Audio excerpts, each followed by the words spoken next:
but I'll see how far that lasts. Where are you now? Exactly. Let's see. I am about Tower Hill. Oh, right. Crap. So that's probably like at least 30, 40 minutes left. Pretty much. Yeah, that's Just cutting it fine. yeah. I mean, no, it's just it was stupid. Yeah. It was near Winter Wonderland. Is like was it? It's like near Queensway and Yeah. Hyde Park. That's it. It people are drunk stupid, I guess, because it's wet and cold. They're slipping on the floor, and it's people are idiots around the cars, and they can't seem to have common sense to not. Well, if they get drunk, not to run around on the wet road in the middle of traffic. Just like people are idiots. Mhm. Oh, that's an interesting thing to come into. Yeah. I mean, Someone like, was in London. yeah, I'm still just stuck in traffic. I'm at like Tower Hill, Tower Hill now, and slowly getting back home. It'll be like another 40 minutes. I've only got like 30% ish battery on my car, on my car.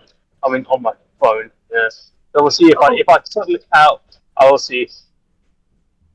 Are you driving? No, mum's driving. I've got to do my test in January. Oh, okay. Yeah, he's on the Yes. train. Yeah. Oh no, I'm in the car with mum because we had Oh, to in the do. car. Oh, sorry, is that? Yeah, it's that's why it's traffic. It's like in the car because like it's take ages. Dang. Dang, indeed. Well, at least you'll be here for most of it. If your Yeah, battery allows it. Like, stay yeah. on audio mode only. That will keep it going. Yeah, that's probably it. Yeah, that's this way. Because again, I'm just worried about background noise. Can't really hear too much, but we'll see if it. We'll see if I'll just like turn off the mic.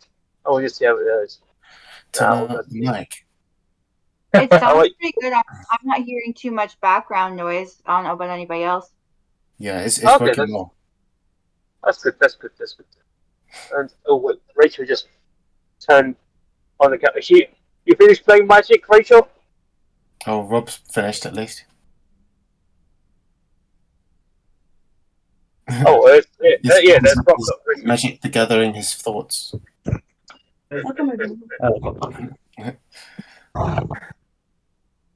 Yeah, Rob wouldn't let me win.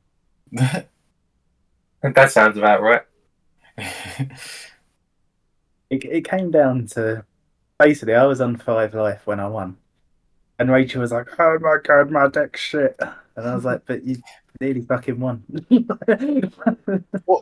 Wait, what is she playing? She's playing. What's the name of the commander? I don't know. It's a merfolk something. Isn't I it? can't remember the name of the commander, but it's a merfolk, and it's basically every combat phase, every merfolk explores. Everything was just like growing and had like a ridiculous amount of mana out, and I think it's a really good set. I'm guessing it's a blue green deck. Wait, what are you playing then? I was playing my enchantments deck, so the commander is the enchantment.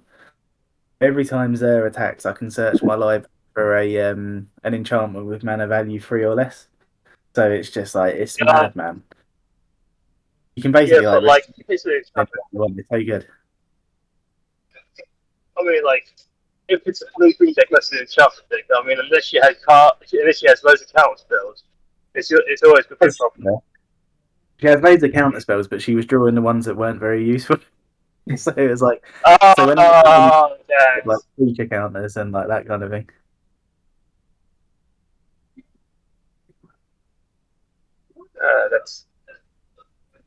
That's the way that is, I guess. Can't be helped.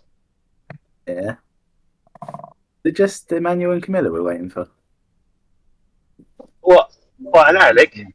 Let's not forget Alec. Alec ain't here this week. No, he's not coming. Is he not? Why? I don't know actually. Alec told me, but I can't remember. He's okay. I can't remember where they've gone, but he's basically met up with a few people from uni. Fair enough. Why didn't he?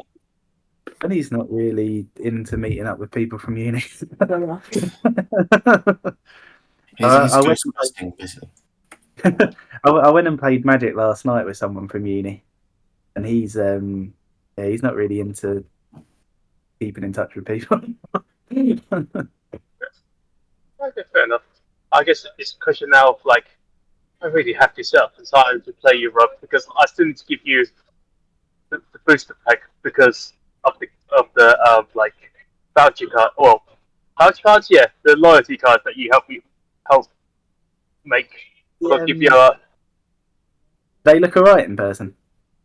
they look really nice in person. I'm really proud that you helped make these really good. Oh, that's nice.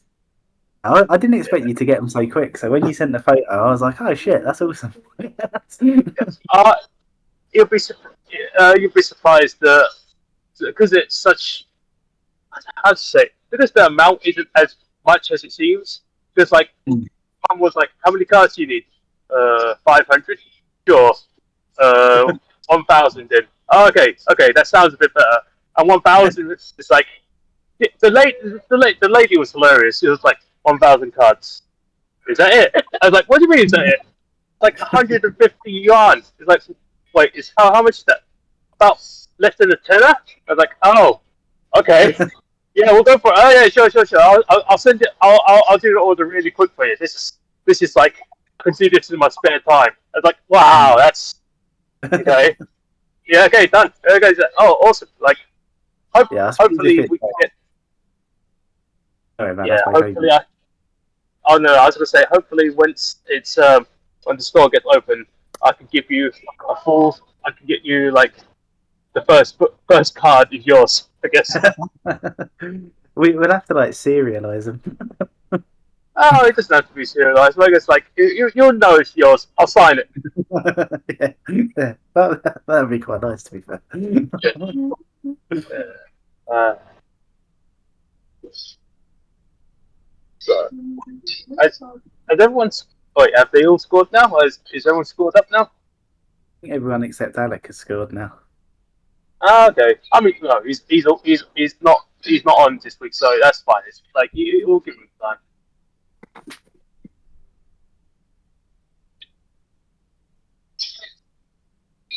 He's still on the way home, Simon. Yep, it's been horrendous, the traffic. It sounds horrendous. It was people. I guess as I was saying earlier, drunk people. They're Winter Wonderland, running around on the wet, slippery road. Really like walking into traffic. I forgot it was already that time of year. Yeah, it snowed a bit like a couple of days ago. Supposedly, I mean, I didn't see it personally, but I've seen people posting photos. So I was like, okay, yeah, it's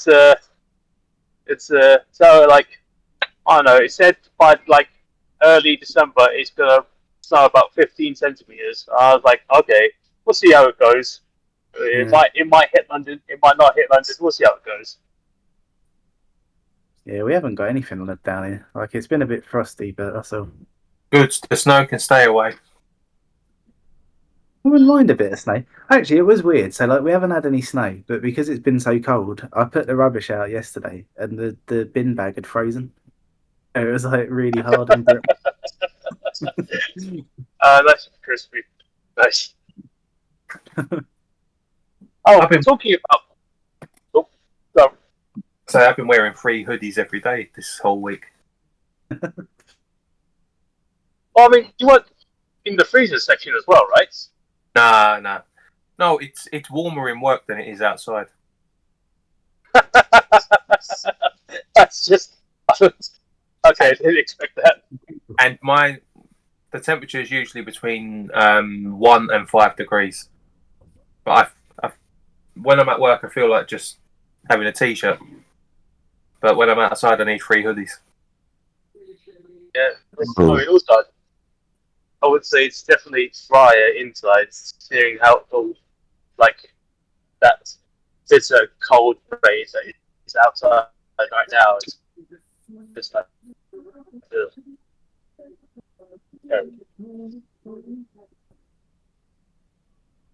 So sorry I'm so late. I lost track of time. Good man, don't worry about that. I sounded sarcastic. It wasn't supposed to. Okay. And Camilla's not feeling the greatest, so she's not gonna come on. But she said she's gonna write in the chat what she thought. Yeah. Huh? You're right. Oh, did you hear what I said? Yeah, no, I said, is she all right? Oh no, I said she's not feeling well. I know, but I mean, well, what, like, I'm not, well, yeah, no, I don't know. You mean is there anything serious? Is she okay? Yeah. Oh, it's not anything serious, no. Okay. Thanks.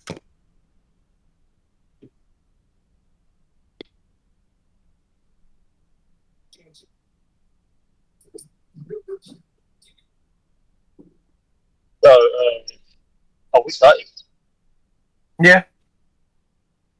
Okay. So, Yeah, Patrick, I'm why did you choose this film? I'm at camera at the moment, but I'm coming.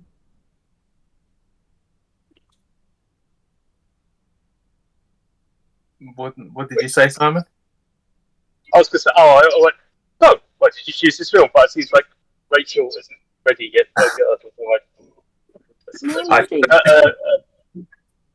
I chose this film because I ain't afraid of no ghosts. Sweet. No, I am afraid of this. anyone that's been following Film Club has known that I'm like a nostalgia merchant. And Ben gave me a whole list of films this year that was celebrating an anniversary of some kind.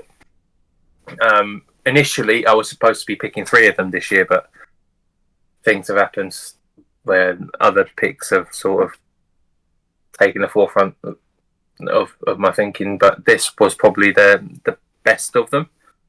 It's a film that I've loved ever since I was a kid, and I think watching it this time, it probably does suffer with me having nostalgia goggles. Like, if I was to sort of sit back and just compare it to like a film that comes out now, it probably doesn't score as well as this generally does. But because the film has always given me a good feeling, and it's generally really fun. It was nice to revisit it again, and I know there's a couple of you that hadn't seen it before, so that was worth it as well.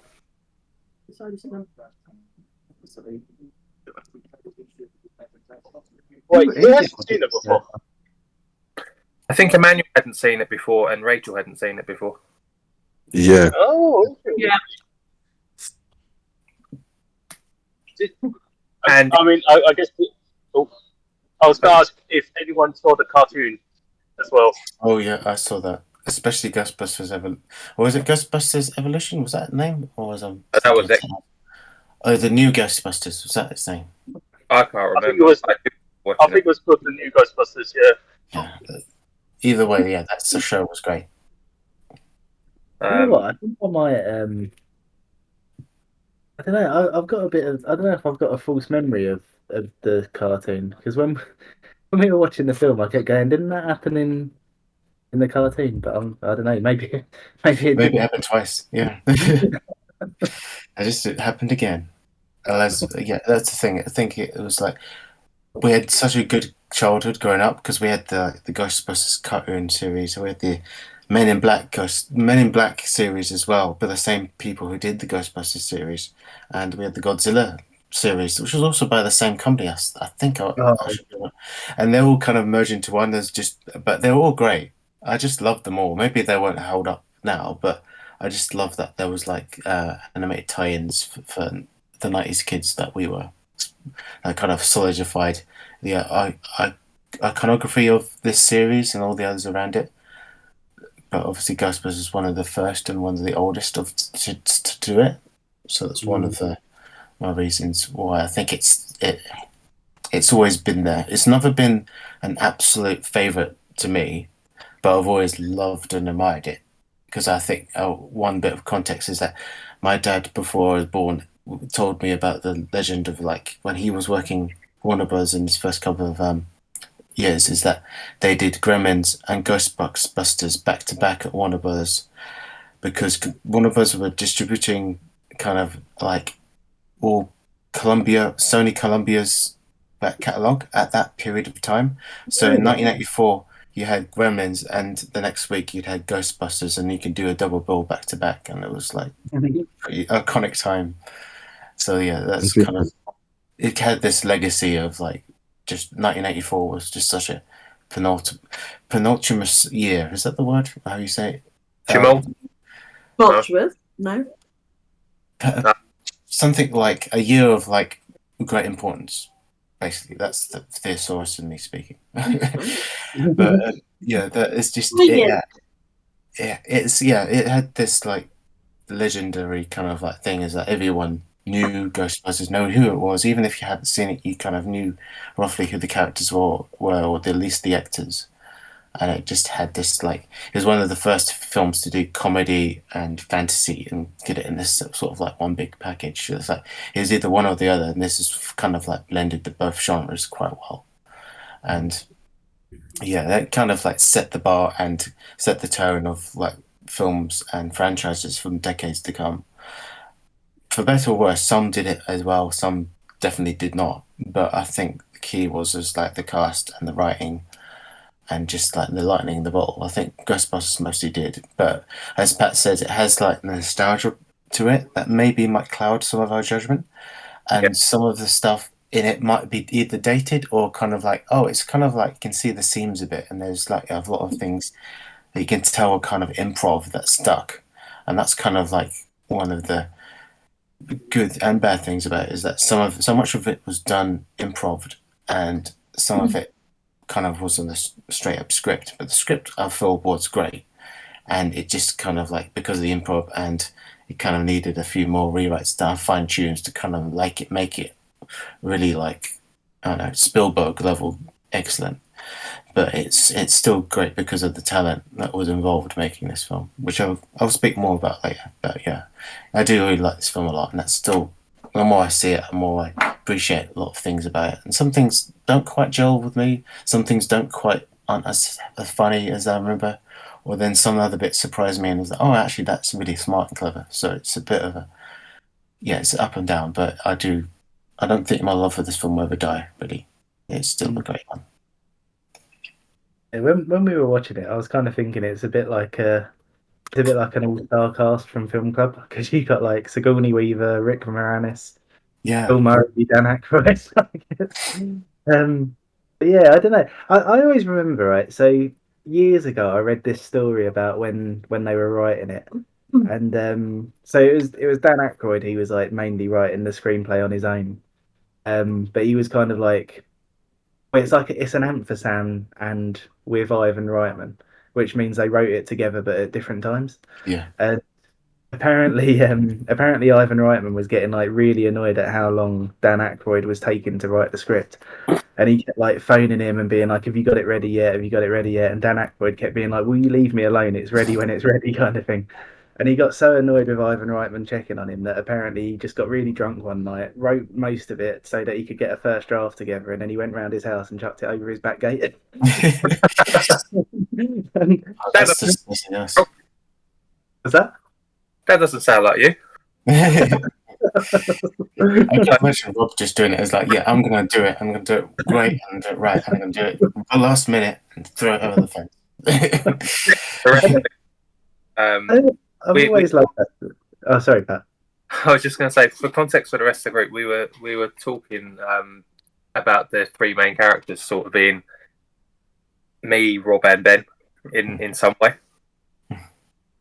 And Dan Aykroyd is probably most like Rob than the other two characters being like me and Ben. I always tend to relate to Dan Aykroyd characters, man. Like in Blues Brothers as well. I'm like, yeah, I'm Elwood. I think he's got like this. He's a bit of a nerd, but he's had this childhood kind of like wonder about things. It's just like he loves loves stuff so much, and he geeks out about stuff, but he's also got this like he's just like a kid, just getting like a big bug-eyed on something he actually adores, and I see that as with you, Rob. You just love that stuff, and Pat is obviously like the Bill Murray's Venkman, and he's just got this like bit of like a snarky undertone about everything, and a bit pessimistic, but he always takes the fun side, and he's always ready to make a laugh and a joke about most things. And I'm kind of like a Spangler Egon Spangler, who's like straight to the point. I was like, I take things seriously, but I'm an expert at what I do. I don't want to be swayed about what I'm doing. I'm very like directed about. Yeah, this is what I want to do, and this is. I don't care what you guys think. I'm gonna do it my best, and I don't care. You didn't watch that scene where he said, "I've just got slimed and didn't think of me." The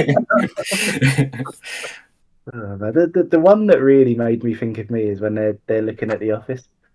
And it's just like the way Dan Aykroyd's like, oh, this place is great. We should sleep here tonight. I was like, that's exactly how you were in every house.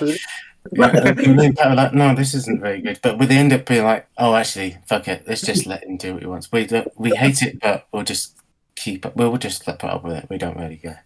We moan about it all the time, but we don't. When we were looking at houses, there were so many times where Rachel was like, you shouldn't be so enthusiastic in front of estate agents. But it's got a fire pole. To be fair, if this place had a fire pole, I would have added like 20 grand to our offer. No, but you were getting the money from. But yeah, I think it's one of those things where, like, because it's something that I've loved for so long, like, you do have a soft spot for it, and you're always gonna have that soft spot. I think watching it this time with Rachel, there was a lot of points where she was going like, "Oh, why has this happened?" and like, "When did this happen?" and "Why have they got this?" And I was going, "I've got no answer. They don't tell you." Yeah, it's one of those things that's kind of got a bit of both of like it's already a world that's quite well established. These characters have existed. It's like some films that everything starts on the page one and then first minute, and you expect to know the backstories as it goes out. Like Ghostbusters was one of the first to kind of do it, where like, no, these guys have been doing this for years, and they've got this pre kind of thing, and they've already got this establishment of the technology and all that. But in this day and age, I think in this generation, they're kind of like expected to see more of like, how did they do this? Because it's like there's that point of in my mind as well. It's like I really wish they went into like how and why and when. And it's like, oh yeah, Spangler made this in 1981 when he was like a kid, well, not kid, when he was a bit younger, and he figured this out when he was a kid because he saw this on TV and he just put two and two. It's little things like that you'd like to have a bit of embellishment to kind of like to really kind of like world build the film, because it has that, but it doesn't. It's very subtle and it doesn't really go into it. And obviously, not even some of the sequels don't really go into it until like even Ghostbusters 2 doesn't really go into how they began. But it's some ways it's refreshing and it's annoying as well at the same time. So I can see the both sides of that. Yeah, I think that's the thing. Like, I think I would have liked like a little bit longer, just so that you could see like how they came up with the idea of the what do you call it? I've forgotten the name of the thing now, but the thing where they how they came up with the idea for all of that, and like, because that's the thing, because like you see him find an office and you see him find the Ecto one and like all of that kind of stuff. But yeah, I think I would have liked a bit more of like just how they're all like experts in their fields, I suppose. Like, why is Dan Aykroyd's character able to do this, and where did they get this from, and all that kind of thing. That would have been really nice to see. But I can also see, like, because of Dan Aykroyd's personality, like that story about him just chucking the script over Ivan Reitman's garden. Like, I think you can kind of see how he's gone. Well, this is how I work, so this is how this character works as well. We just do it. It's not important to the main story, so we're just going to go with it. It's like, oh, cut that. He probably was in the editing of the script. He was like, yeah, this is a cool idea, but I'm going to cut it. There's no time. We want to make it a lean, mean, 90-minute movie, pretty much. And that's what they were good at doing in those days. I realised as well, I think it's because it's Dan Aykroyd. I had a bit of a false memory. Because for some reason, I've always thought this was a Saturday Night Live film, but it's not. It's Blues Brothers and Coneheads, isn't it? Oh, I guess you're right. Yeah, you're right. I did think it was kind of like a product of that, but I guess it was kind of like a few years later, wasn't it? Yeah, well, I think it When was did just Blue a Brothers come out? because it would have been between Blues Brothers and Coneheads, so it would have been when Dan Aykroyd was still working on Saturday Night Live. But yeah, just yeah. Who else of the cast was on SNL of I imagine Ghostbusters? Bill Murray must have been surely.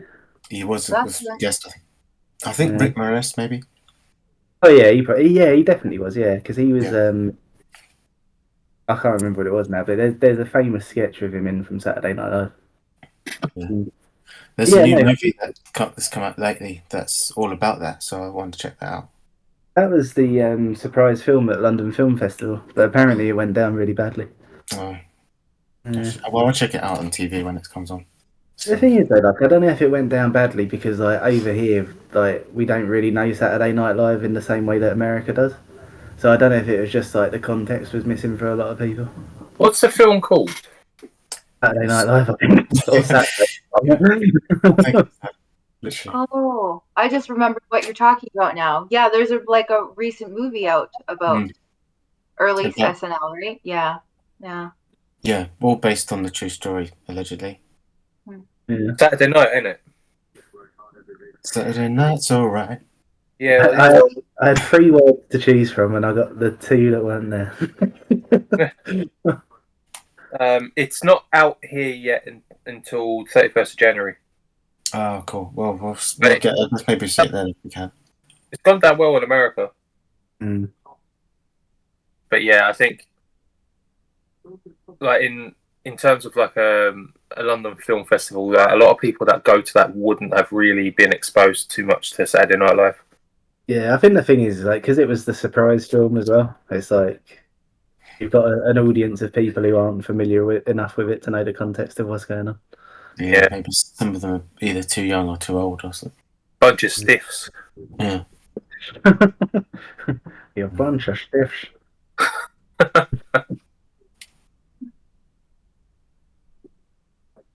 Yeah, I could jump in and go briefly over my opening statement. No, do I have an opening statement? If I can't remember how it works. Yeah. We all did? Oh, We went off a tangent. Back to what? Yeah, we just have opening tangents. That's what they should be called. That's a massive tangent. Go for it. yeah, so like for me myself, I've definitely seen this a number of times, and I actually don't know how many times I've seen it because I started watching it so young. So I definitely have like the ring of nostalgia for me, and I love that. My pick list is like full of stuff that's just like has like significance in my life, and so I enjoyed it on that note. But this was the first time like I love watching well-known movies for film club because I watch it in a different way, a more critical way, thinking about how I'm going to score everything, and it does change things for me. And so I think I pay more attention maybe. The Alec way, basically. Yeah. I guess you could do that. Yeah. I don't take 10 hours to do it though. So yeah, so I did this time around, I did realize that like I didn't love the flow of the story as much as I thought I was going to. I felt like it didn't like really grab me until didn't I didn't start to feel kind of pulled in until like nearly the middle, kind of. Like I was enjoying myself. Like the humor is something that I really particularly enjoyed in this. I thought that was fun. And it did pick up for me in the middle. And then it kind of lost me for a little bit, but overall it's just like it's still it was solid fun, like the humor and the acting and the the subject, it's a fun subject, busting ghosts and the special effects and like all that stuff. So and key like favorite highlight for me was, and something I remember distinctly from when I was little, is like loving to see that gigantic marshmallow man. I didn't even know who he was, but I just was like so like amused by him. But yeah, so yeah, this time around watching it, like there are some things like I would have liked to be a bit better, but I still had a good time watching it regardless, you know. I'm like that. I'm very sentimental and nostalgic, and I just love reconnecting with something from my past. So yeah, it was a fun pick for sure. I had fun. I did notice something really cool this time. You've just reminded me. So with the Stay Puffed Marshmallow Man, I didn't realize there's like it comes across as product placement unless you know what it is. But there was so many scenes where there was Stay Puffed Marshmallows in the background somewhere. Oh yeah, that was good. That's true. I didn't notice that until this time as well. It's proper really good foreshadowing. It's like, yeah, this is the world we live in. This is the marshmallow brand of New York. Basically. I mean, Like it's weird because oh no, I was going to say this Stay Puft doesn't actually exist. It only existed because this movie made it exist. It wasn't actually a marshmallow company. It was just something they made up on the spot. Yeah, he was a mixture of like the Michelin Man and Yeah. what was the other one? Another like brand of a big like smiley. Pillsbury Yeah, Doughboy. the Doughboy. Yes, the Doughboy from Billsbury Doughboy Yeah. and Michelin all combined into one. So therefore, actually, that's just the perfect marshmallowy man. Yes, it's just like yeah, because it's the sailor suit and everything. It's just like, but it's perfect. when you said the Doughboy from Pillsbury Doughboy, my mind just went, there was no Kane in Citizen Kane. Wait a minute.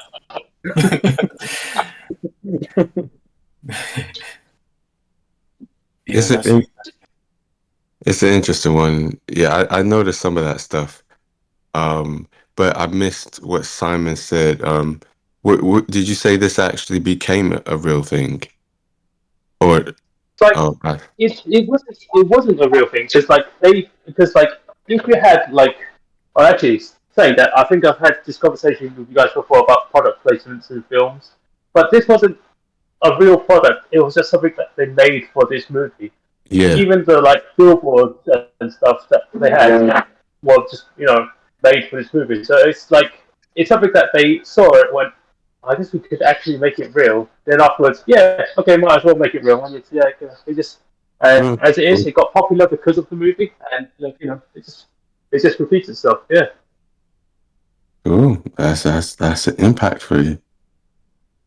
Um, it's it's an interesting one because again, I haven't seen the film so I'm seeing it from just old adult self, no nostalgia. Um, the only thing I knew about it was a part of the Ghostbusters song, but I never heard like most of it.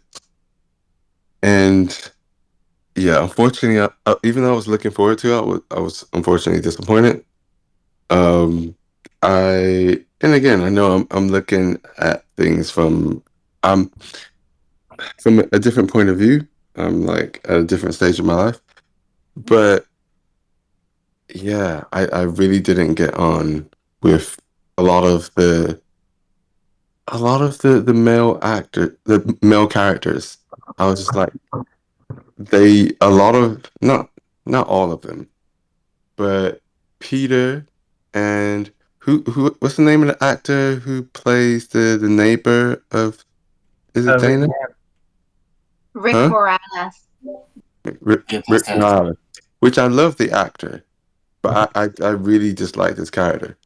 So Peter, him, and there was other things the other people did, the other kind of characters did that would just annoy me, but mainly those two, especially Peter. And you see a lot of him, so he's just annoying me the whole movie. So I'm just like, why are you here, man? Just I know why. I know why you're here. To be honest, you three guys are a representation of the only type of people who would be in this type of field, in this world that you've made, who would actually be crazy enough to put pretty much the like it's not just their savings; they're putting down their house and all sorts of stuff and going off to do this thing, which is yeah, great for them and everything. But yeah, I there was just a lot about it. I was just like, yeah, I'm not having a good time. Was it? I Um, think. Oh, sorry. Go on. Finish your. oh no, go. I was just saying, Oh, okay. Like I just want to like say like I had similar problems with those two characters. Well, I had some problems. I don't know exactly what your dislike was, but for me, it showed kind of like the datedness of this film and how like pushy they yeah. were in pursuing Sigourney Weaver's character. Like that was just, like hard to watch, and I like to hope that like these days they wouldn't have, if like they want us to like these characters, that they'd kind of just like not be so like Yeah. aggressive. Yeah. Yeah. Yeah, it is a thing of the times. So I wasn't like necessarily putting down the film for that reason. Or I haven't like scored it worse because of that. Or too worse because I think I scored it decently, besides my enjoyment. But yeah, you have that element of it in what you said, Rob, about how it being written quickly and then thrown over the fence. You said that's this film, yeah? Yeah. It shows. I'm Yeah. just like, uh, this this could have been even like it could have been better, but uh, but it also was. What year was this released in? 1984. 1984, I think. Yeah. Yeah. Yeah, so the 80s. It did have that 80s-ness about it, so I try not to be like harsh in that way because there was a lot of things that felt classic of that time period, but also a little kind of forward thinking. Um, so I didn't necessarily look down on it for that reason. But yeah, I was just like, nah. And I don't, yeah, but I'll leave it at that for now. Yeah, I think I was the same as Manuel. I think because everyone talks about it being such a classic and it's like really popular, well loved, and so on. And I guess I know there's lots of like nostalgia around it. I think I went in with a really high bar, and then it kind of was more disappointing because I didn't think it was as good as it felt like it should be. So I think that was one of the things, and I think like Ben mentioned, where you didn't really feel like it took you on a character necessarily like journey in a way. I didn't feel invested in them as in kind of necessarily what they were doing. I didn't have the context of kind of why they existed. I think I said to Rob, what was it like? When and where did they build the equipment? Why have they suddenly got this relationship with the police that it's fine for them, kind of do this ghost busting stuff, and then the police like kind of like there's not so many things that weren't really explained, and I guess because you didn't have that kind of like journey or not really even kind of like an arc in the characters, it just felt quite difficult to kind of get invested in the film and kind of invested in the story. I thought Sigourney Weaver's character was great. I thought she was strong. I thought Bill Murray was also um, good in it. I preferred him obviously in other things that we've seen in Film Club. And then I think the graphics really jarred me. The what was it? It was the stop motion. Yeah. Oh gosh, it really distressed me seeing it. And then I think as soon as something like that happens and it like explain it, I guess the words like jars me or grates on me, I then find it really difficult with the film, like to then get back into it when like the graphics are really bad. I can't think which bit it was. It was the bit where the in the closet and then it runs out and down the hallway and stuff. Yeah, it just wasn't.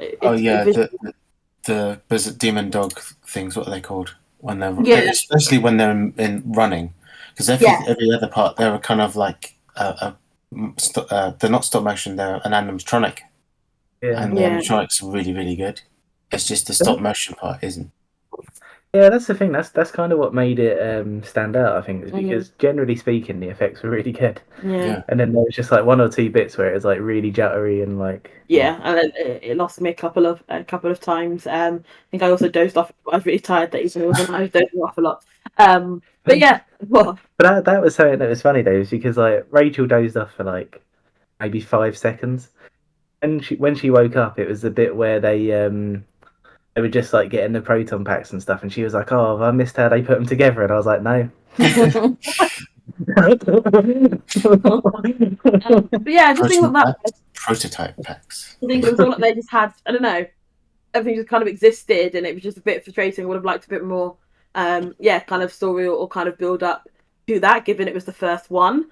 And so yeah, it just kind of fell. I think it just fell short. I think I'd really did expect it to be a bit like my experience, I guess, with Little Shop of Horrors, where I hadn't seen that before, but I knew the song, and so I kind of had a sense of the film, and I think I was like, oh, okay, it's a classic. Like, really enjoy this, and then it just was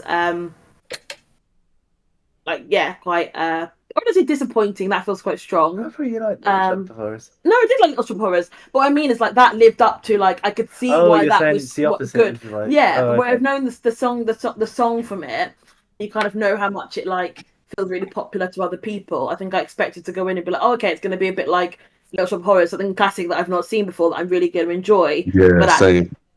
where I didn't really enjoy it very much at all. Yeah, so sorry, Pat. I mean, I did enjoy it. I gave it a 5 out of 5.5, I think. I was saying to Rob, I was like, but I felt like this about Kuroneko last week, and so I was using that as my comparison point, and I think I really did enjoy that a lot more. So I was, kind of umming and ahhing about my enjoyment score, because I felt like it maybe should be higher because of how popular the film is. But yeah, I really didn't take to it as much as I'd like to. I'm just going to jump in there. You don't have to apologise. You don't have to apologise for not liking a film. It was. I think I wanted to like it. I actually think I wanted to. I did really want to enjoy it. And I'm kind of also very mindful of the fact that, like, because I did have a couple of 5-second doses off, I was like, maybe I've missed something really like significant and like momentous. But Rob told me I didn't, so I'm kind of like, oh gosh, okay, that is the film. That's kind of what was like highlighting to me how gappy it was, because like every time Rachel had a question, like normally whenever we watch any film, Rachel will be like, oh, why is this happening and what's going to happen here, and usually I'll be like, every film. No, it's every film. Every film every film you ask questions about what's happening, what's going to happen, and all that kind of stuff. And usually I'll say, be patient, the film will reveal that. But with this, I was going, yeah, no, they just don't tell you. I think that's one flaw you could say about this film, is that the characters don't really have an arc, so to speak. Yeah. They don't really change. They are the exactly same characters they are at the end of the film as they start from. I don't think every film has to have, like, I think that's it. But it is a big part of the investment, I think, in the film and like the character journey. And so I don't think it was. Sorry, Ben, I don't interrupt, but I think like I don't think that was the point of the film. The film's like, it was just like, here's a moment in time. This is like fun, like fantasy comedy. Enjoy it. That was kind of it. But actually, I think for me, I like the kind of arc. I liked seeing the journey. I like kind of understanding the motivations of how things come about, kind of all that kind of stuff. Yeah, that's why it's kind of a film of its time, and it kind of was one of the few films that kind of did what you expected it to do from what the trailer portrayed it to be. When the trailer came out, everyone was like, yeah, we got to see this film, and that's why it was such a big hit in 1984, because people just like, yeah, this looks like a great fun time. It was a great fun time. We got our money's worth.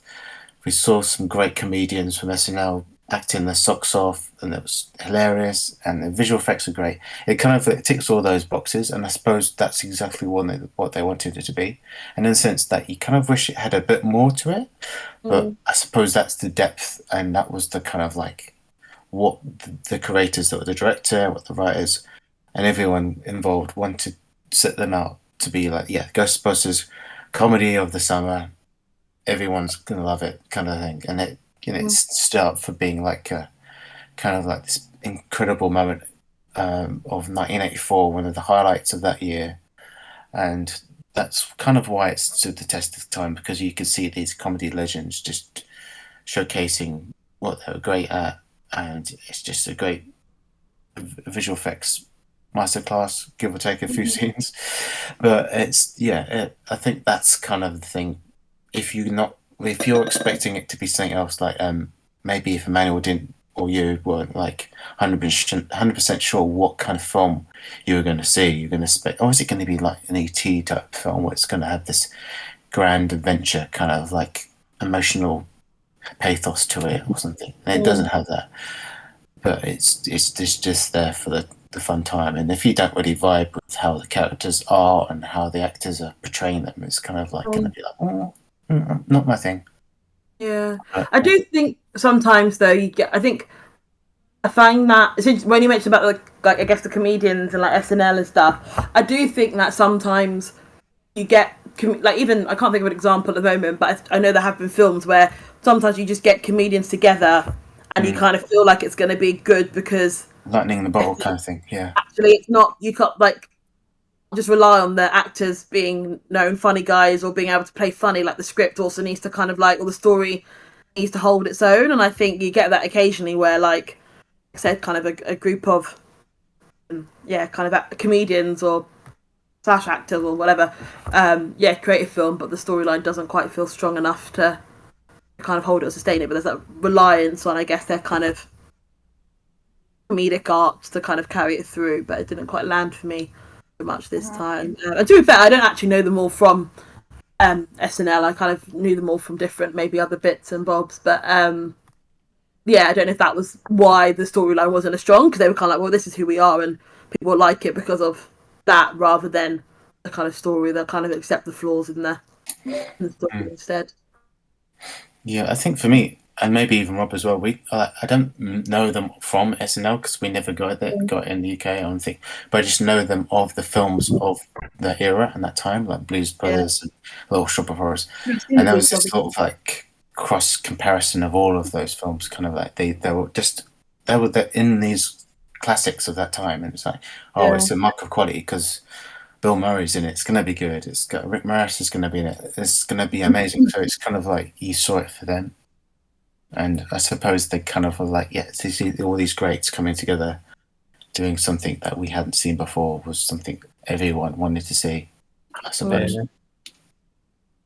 I wanted to ask, since you guys have seen like the other kind of like, cartoons and other stuff, is it ever explained?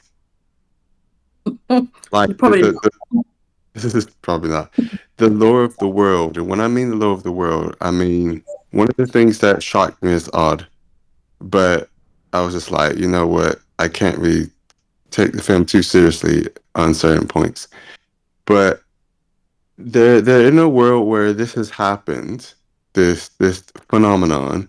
Now, yes, having this many ghosts and madness in one place is probably not normal, but the fact that this can happen suggests that supernatural stuff like this is like it's not as crazy as it might seem in our world. But I don't know, is anything actually explained? Like, does stuff like this happen elsewhere? Because it makes it seem okay. This guy was worshiping Zoo, whatever. I forgot the name now.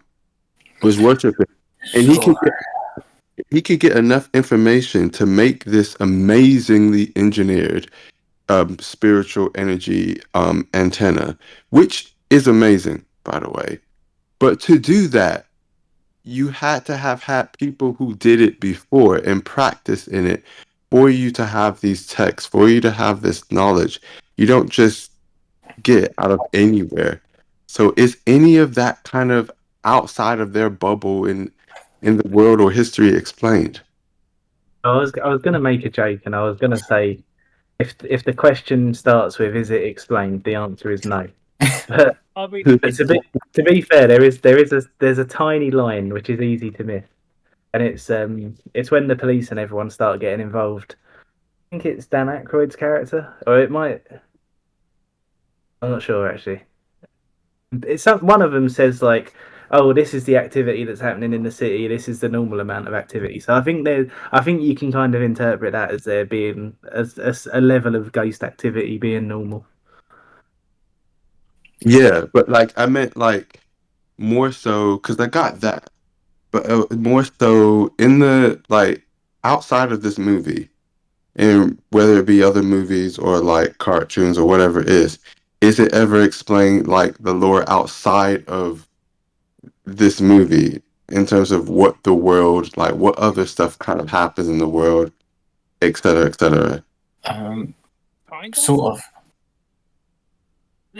I mean, like the one that I'm thinking of is actually in the movie itself because, like, when you have what does Rick Moranis call himself? He is the gatekeeper, right? That's the name of his dog thing, right? I can't remember. It's like I was thinking, is he Zor? No, Zor is Zor is the lady. Yeah, but So it was David Bowie.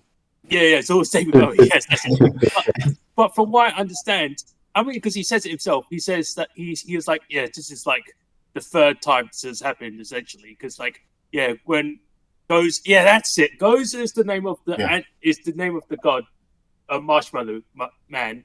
But he used to take another form before he did this marshmallow form.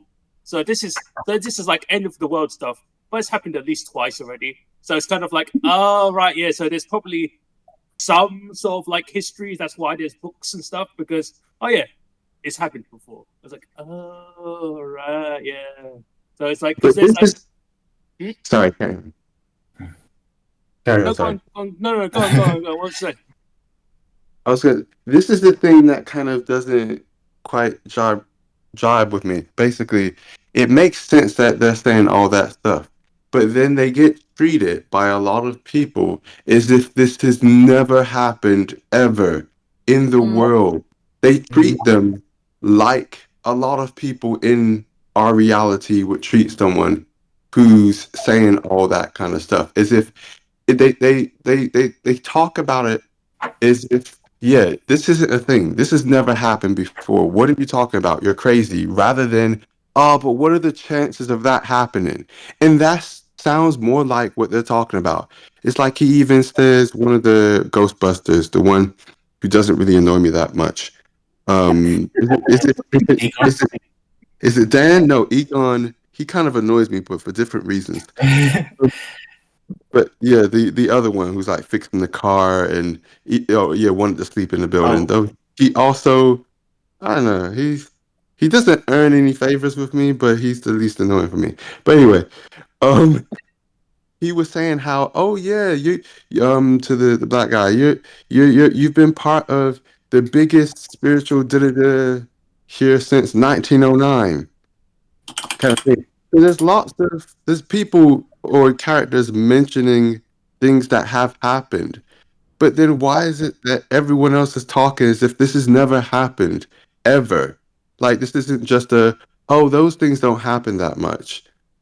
That's what kind of, or maybe I'm looking at it wrong and like I took it as like any other fantasy of like the 80s or even to now. Something like Stranger Things is a good example. It owes so much to Ghostbusters that it's kind of like, yeah, there are some experts that know crazy stuff, and like Dan Aykroyd's character, he knows because he just loves like the occult, and he's obsessed with like the supernatural and stuff. And for most New Yorkers and then most of the world, it's just like our world right now. It's just like myth and legend. It's like this doesn't happen in our world, and there's only because of someone like him and maybe Egon as well that are just kind of like, there's something more to it than that. And it goes back to what Rachel was saying. We just wanted to know more about who they are as people before they became Ghostbusters and how they became what they were and why.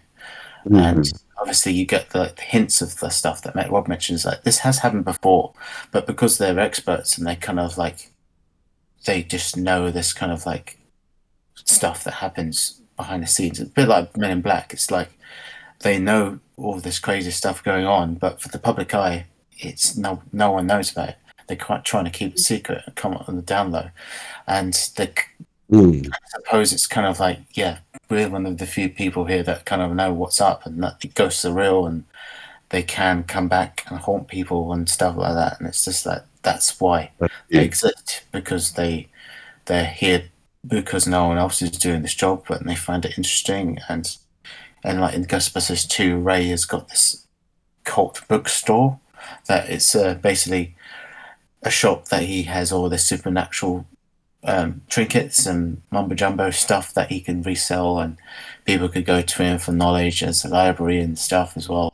So he has this kind of like presence, and he builds one because of his brand and himself as a Ghostbuster. He kind of grows that because the public is suddenly aware of this and they're suddenly more interested. And it's like, oh, now the attack of New York's happened, know more about this. And so he's felt more like a kind of a public servant in that regard. So it is, yeah. I can see it goes back to the things that it doesn't really explain it because the key part of the story doesn't warrant it. But the stuff like some of us, we're kind of like, oh, I want to know. I want to know this and that. For me, I want to know more about how the hell they trap these ghosts in that little bunker container thing in the basement because that's so goddamn interesting to me. It's like, where do they go from there? They just in this massive black hole or something or what? And when the power goes off, what?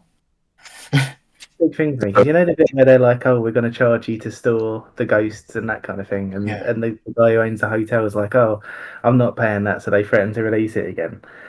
From there, I was going like, "Oh, I can't remember how they store them," and then it got to the bit where they're being questioned on it, and they're like, "Oh, like how do you do this?" And it just kind of gets treated as like, "Oh, it's just something we do," and I was kind of going, "I want to know it." Yeah, I don't know. Are they compressed? Is that another like fourth dimension where they get condensed into, or what? Yeah. Is it like a Pokeball? It's like the Pokeball. It's like what happens to a Pokemon when they're in the Pokeball? What's going on? It's even a resources thing, right? Because it's like, oh, presumably, like you'd have to have this like some kind of like energy being directed to it like 24 hours a day, and then if you're doing that, then there's like a whole side story of like how much money you have to put into it to keep open, and like I was like, there's so much potential for like interesting things to happen, but you're just not talking about it. I mean, isn't that why the DEA agent exists? You know, because he came in and he was like, "This is an environmental problem. I'm gonna have to shut this shit down." And that's like, that was how far that side story went. To be honest, he shut the shit down. That was the thing, though, because I was like, well, if it's an environmental problem, like, what is the problem? Like, I want to know, like, what's going on with it. Like, why do you say you know, but I don't?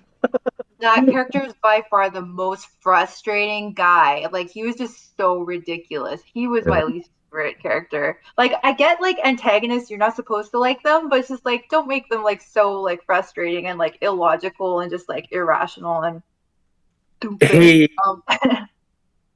That character reminded me of one of the characters in Die Hard. I've not seen Die Hard. Which one? Do you know when Hans is trying to get John McClane and his wife's colleague, the big mouth one, tries to give up his position? Yeah, Wait, are you talking about the guy who does the cocaine? Yeah, that guy. Oh, okay, yeah. He was annoying. Yeah, he has got the same sort of like.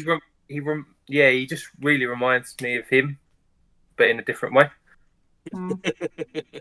Speaking of, can I quickly say, did you guys see the Die Hard cameo in that sequence where they're in the jail? No. Was there?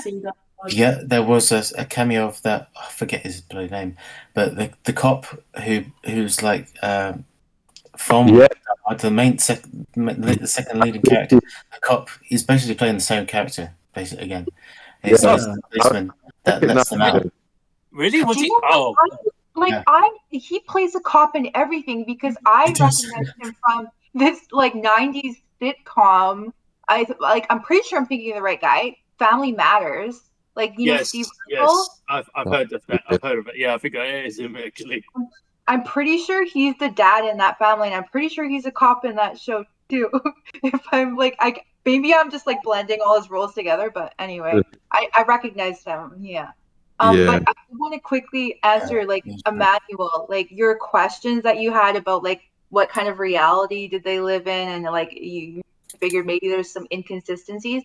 What my impression of it, I kind of just like more just like accepted things like but I was dissatisfied with like the meatiness of the story. Like I did want more.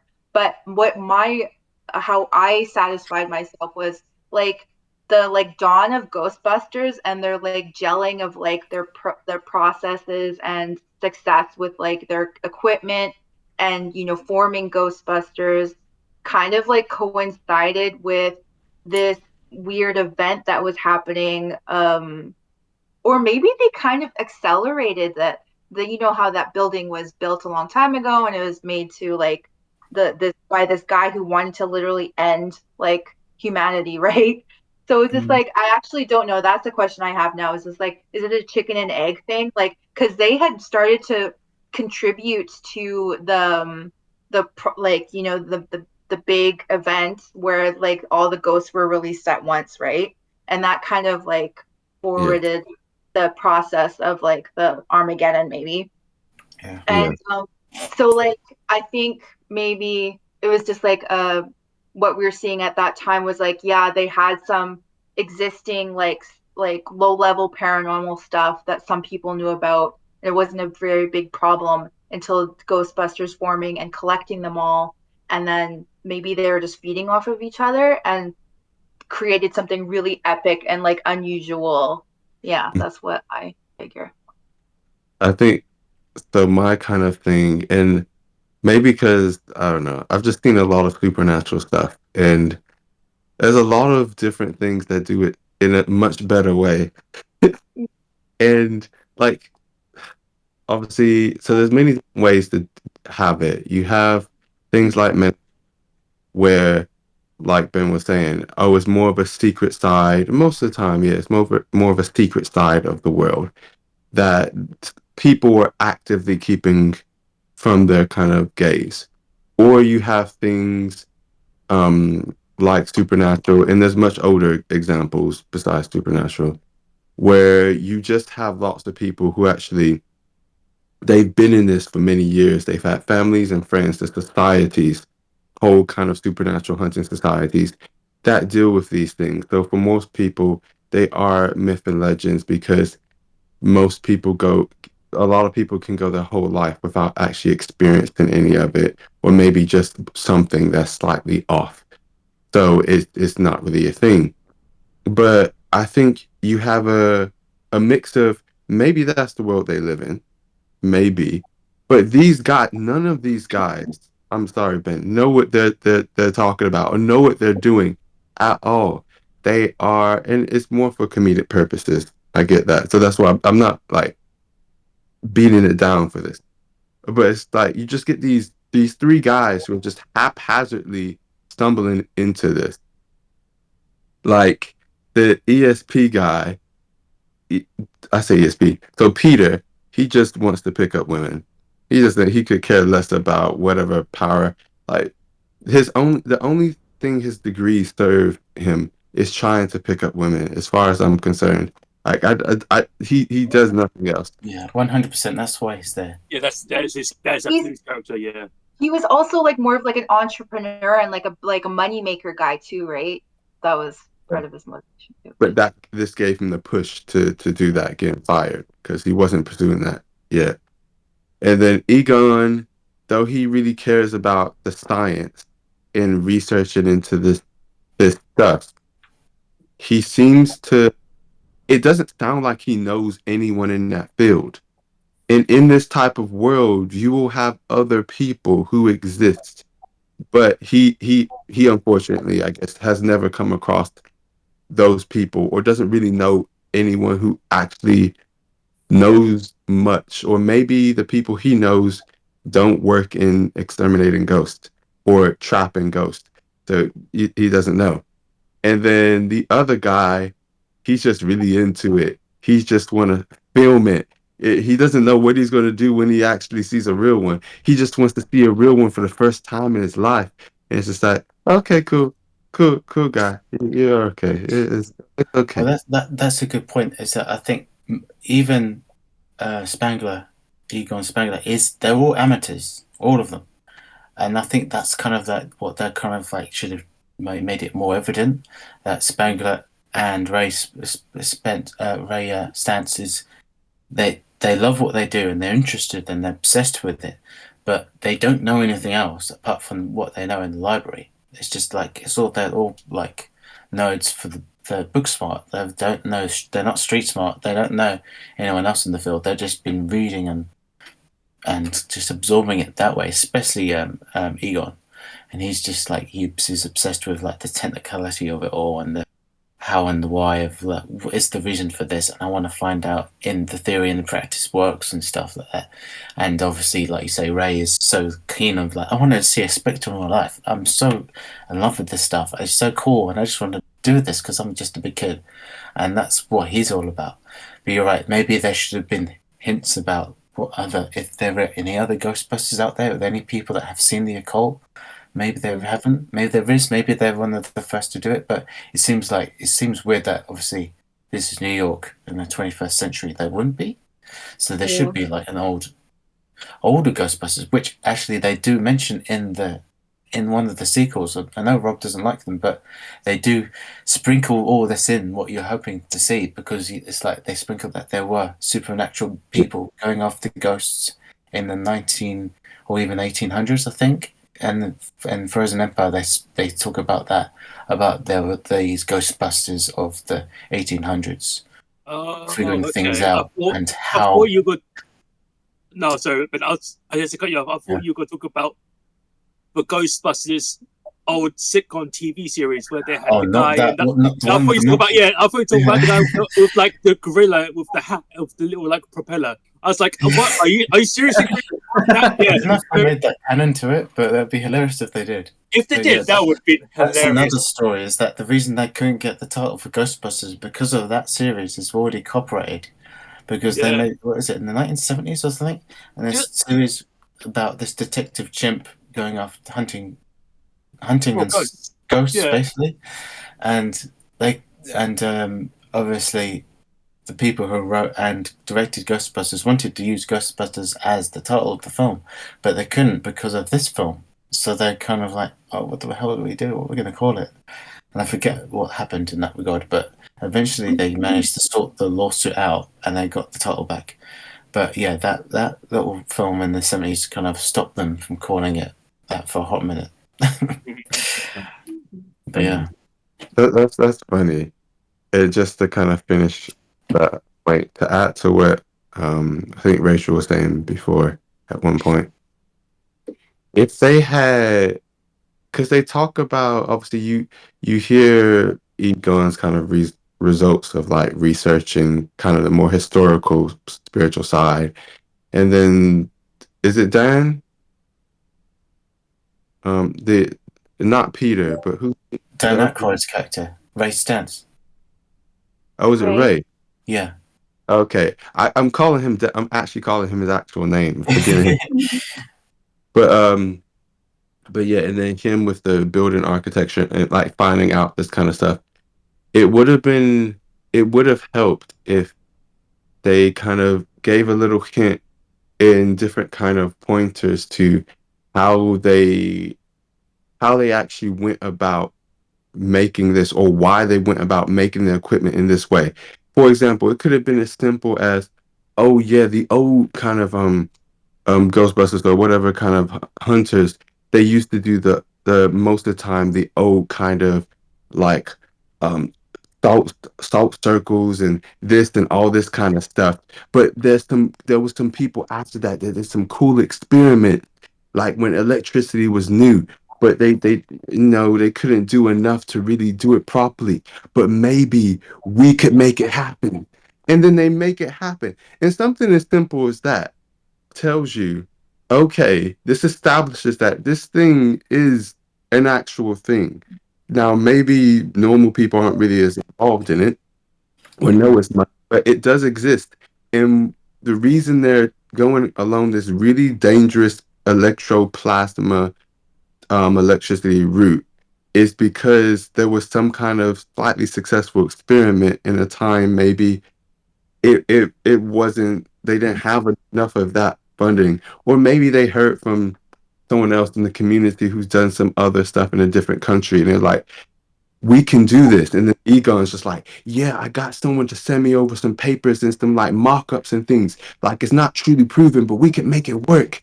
And because of how they are of, oh yeah, let's do it, no one's done, have fun. Yeah, that's a really good point. It's just kind of like you need the. It's not just the world building. It's just kind of like, oh, you just want the little hints of the stuff that's happened before, kind of thing. And it is. Well, it's a funny example is that if you compare Batman Begins versus Batman '89, it's exactly the same thing.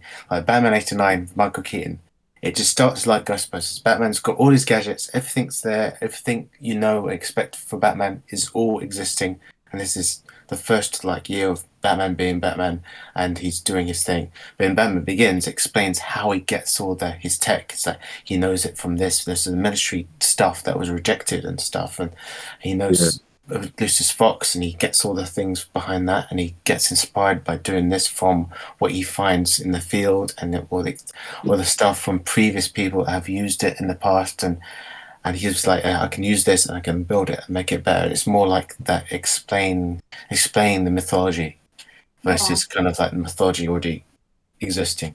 Yeah, And the Ghostbusters is kind of like that in the window, just like not it's all explained, it's just there. Yeah, I mean, as much as I 100% agree with you on the fact, but it's just because of the film and how writing. It's definitely they did give like a brief like explanation on it when they were doing the like getting Slimer the first time, and they're like, yeah, don't cross the streams. Oh, why? Oh yeah, because the proton packs are this and this, and it's like an instant relay will do this and this. Essentially, he went, why? Mumbo jumbo science. That's it. Don't question it. Yeah. Okay, yeah. I mean, like, again, because if it's because the story about it being drunkenly, hastily written is new to me. If that is the reason, I feel like Dan Aykroyd could have put it on like in brackets. Who cares? Done. Okay, yeah. I mean, like, all right, yeah. Explains it a lot more. But it's like it feels like. Or there's some like explanations in the movie about certain things. I feel like the science part of just Egon himself is just a bit over the top anyway. Especially like when they're leaving the bank and he just pulls out that mini calculator from I don't know where he pulls out that mini calculator. And it's like, why do you need to have a mini calculator? Is there like I know you're supposed to play like a certain like stereotype of like nerd, I guess. But it's like it was so unnecessary. It was like, yeah, it's going to cost you 94,000 a year, and it's just like, what? Why? It doesn't. It's like it was so unnecessary. But it gets. I guess it's just like the charm of the characters. I guess. If you could say that. That's it. It kind of it's just kind of like it's all about the character rather than the world, I suppose. And it's kind of like we just need to explain why Egon is so like. He's in love of this stuff. He's a tech guru. He knows his shit, and this is everything. You know, it's like you don't question him because he knows what he's doing, and that's kind of like how they kind of went with it. Is that just it's all about the character rather than the So I suppose the characters serve the world, rather the world serves the characters. I suppose it's kind of like character driven rather than story driven. Yeah. So it's in that sense where it's just kind of like. It's all about how the actors can wrangle the characters' nuances and how they are different from one another and how they're so significant. And I suppose in many different films, even back then and nowadays, that the world itself would be kind of like how the characters are born from. So it's a hard balance to kind of get. What I've found is that it's a hard balance to get a character-driven film and then very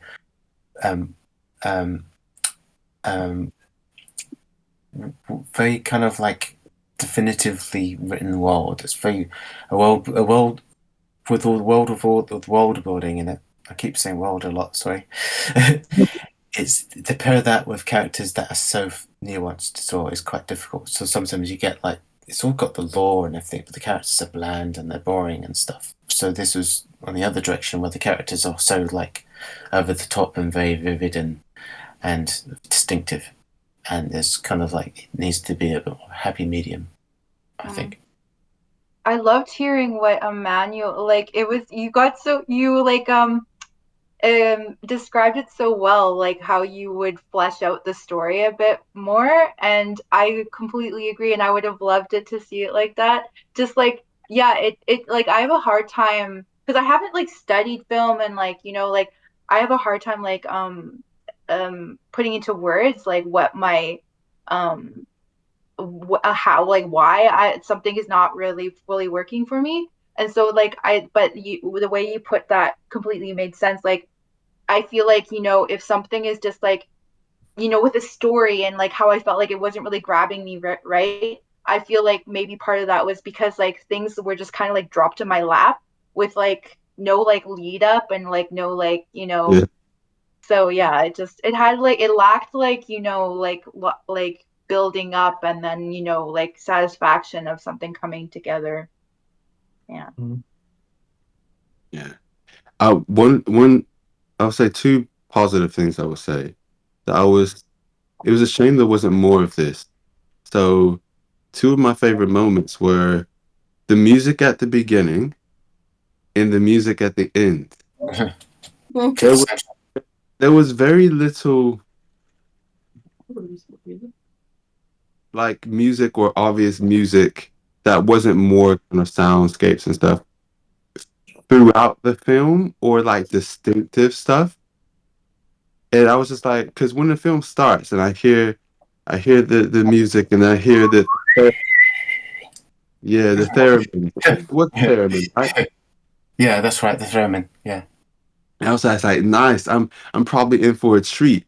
Whatever composer puts a theremin in their stuff in the 80s, like, okay, cool. We're gonna get some cool stuff.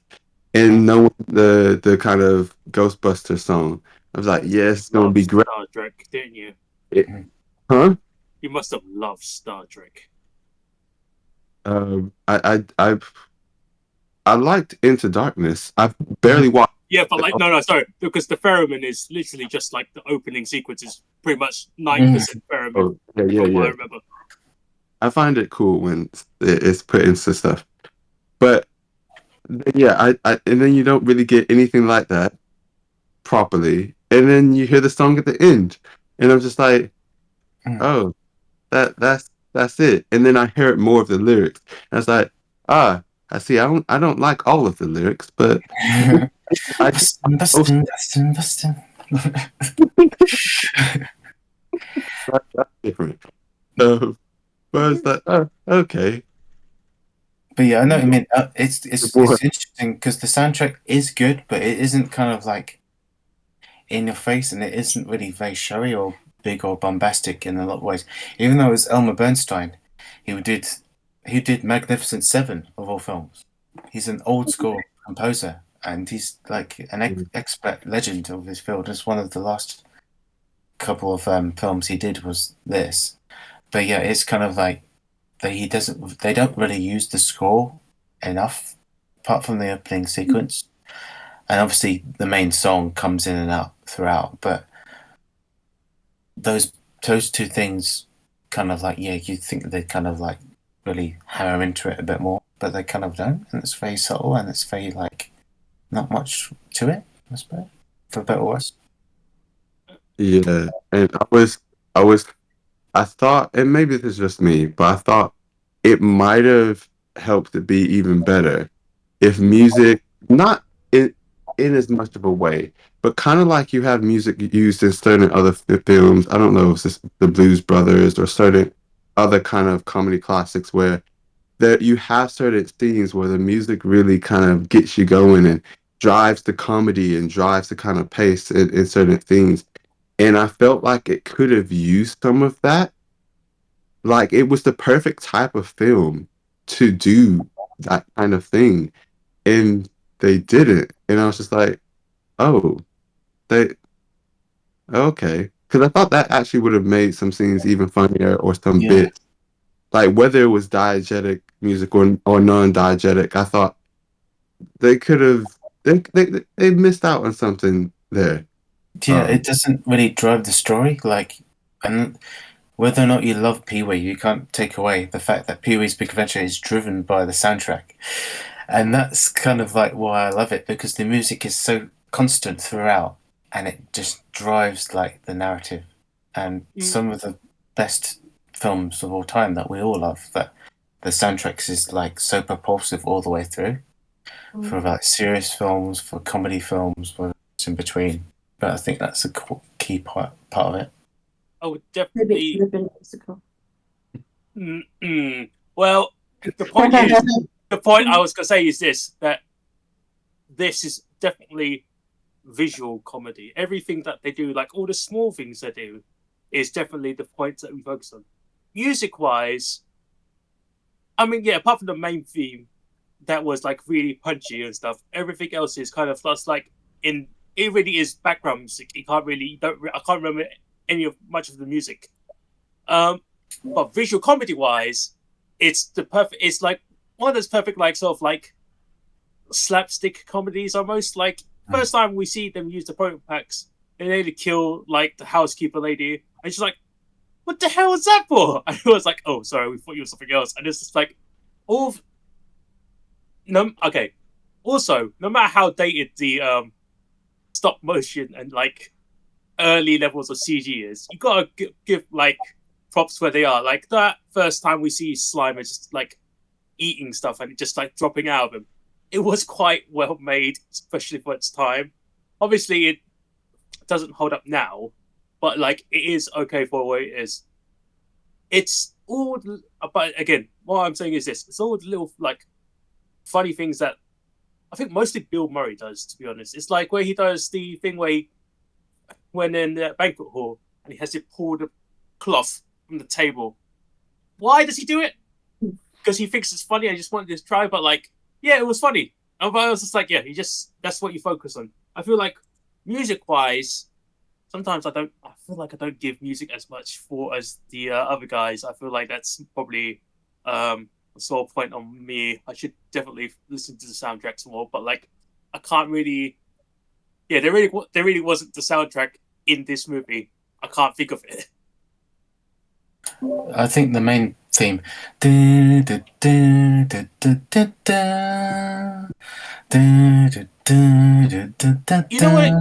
was great. You know what it is as well? I feel like because I've watched the cartoon, nostalgia in my brain is like, yeah, but I hear the music all the time. It's in the first like 2 minutes of the show because it's literally just the opening credits of the show where he just sees, the music. I was like, yeah, but that's not the same, is it? It's like because it is. You know what it is? It's the TV series. It's like got into my head a little bit because like I remember really liking the TV series as well. I'm like, oh wait, no, that's Slimer drives a bus. Wait, no, that's also Ghostbusters 2, isn't it? That's also a thing as well. I think I've watched Ghostbusters 2 more than Ghostbusters 1. I don't remember as much as Ghostbusters 1 as I do as Ghostbusters 2. And it's like, yeah, I feel like the beginning part of Ghostbusters 2, I don't remember. But everything else is like, oh yeah, the pink ooze, or everything else. That's like, yeah, I remember that pre-Off a Hut. That's like, yeah, it's just. I think I have a problem with nostalgia goggles, and I don't know if I've scored this as fairly as you guys. I might. That's a problem, right? But nostalgia goggles are so good for this film. It's so good to watch, and yeah, I can't help it. It's just like it's still. I mean, like I'm probably not gonna watch this film for another few years. Then someone's gonna pop on TV and be like, "Oh, cool, Ghostbusters." Yeah, that's probably what's gonna happen. Oh, can I just say, I just have a look. It wasn't the series was called The Extreme Ghostbusters. Oh right, That's what it was. Oh right, yeah, that's how they got around the copyright for the first film, for the first cartoon series. It was called The Real Ghostbusters, I think it was called. Yeah, and then the main sequel was Extreme. Yeah, okay, yeah. Because it's early 2000s. Everything is extreme! But damn it, why did we do that at the same time? I hate that. Okay. So you might as well put like make the S a super S with a. No. We needed the guitar riff. Sorry. You did a Dragon Ball Z sound rock soundtrack.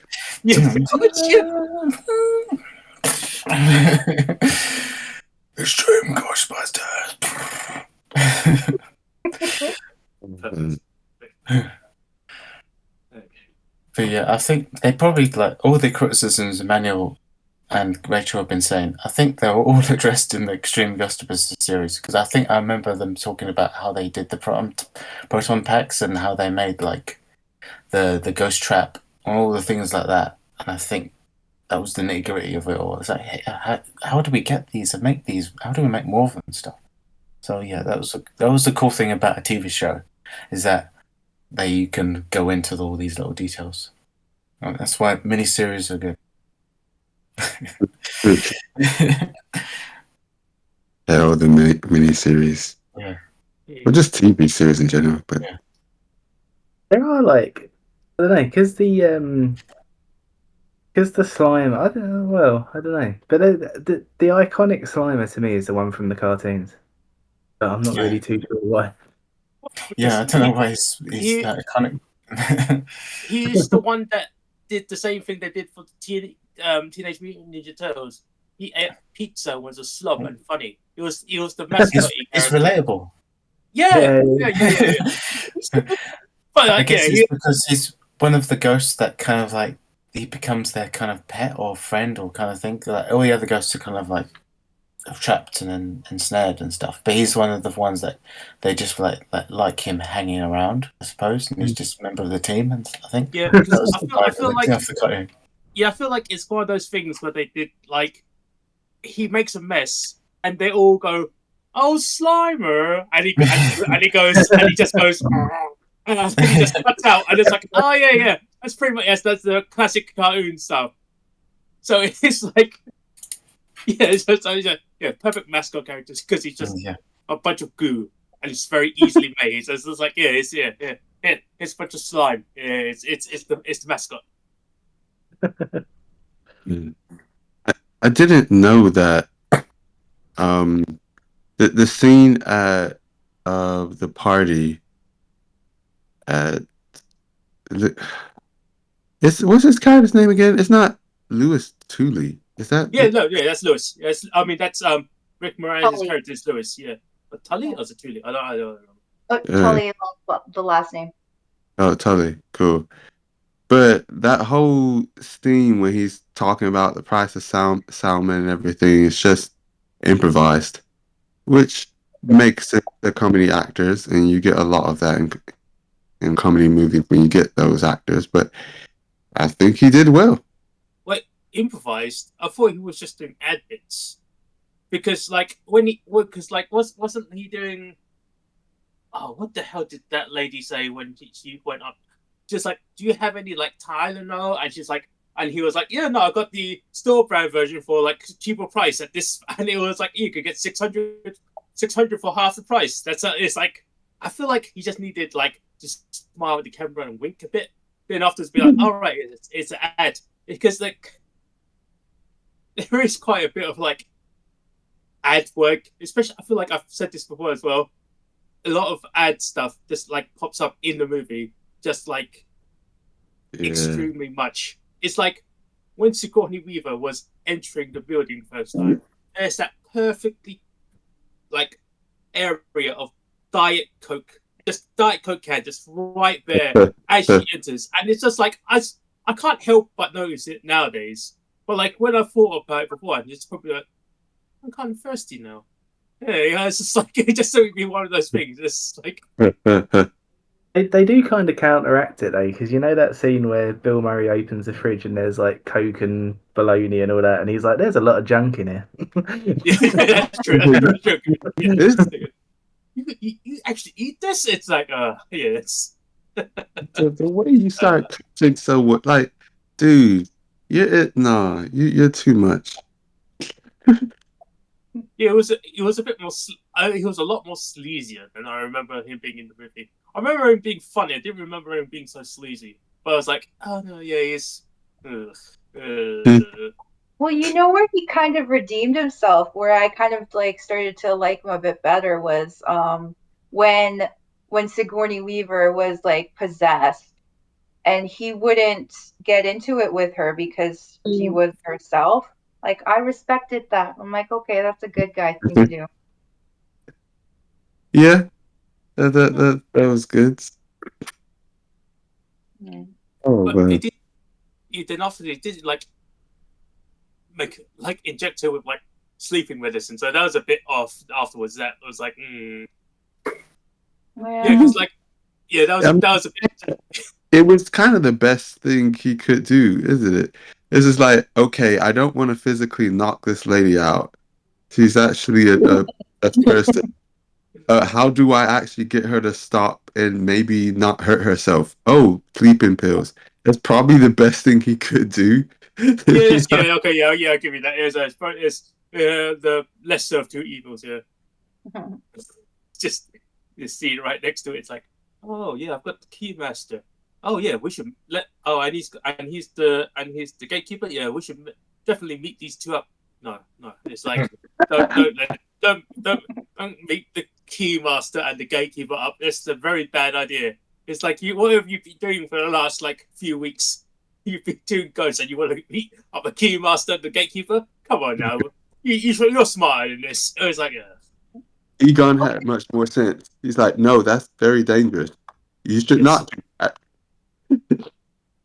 This reminds me like of a question. Like I was confused at one point in what I was seeing and what I was perceiving. It was when Rick Moranis was like possessed. No, it was before he was possessed by that key. Was he keymaster or gatekeeper? I keep on mixing them up. But He's the it. keymaster.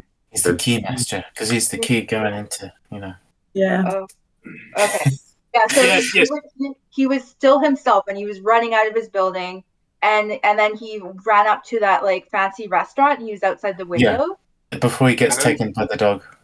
Yeah. And so I got confused there for a second because when he's like freaking out, like, okay, so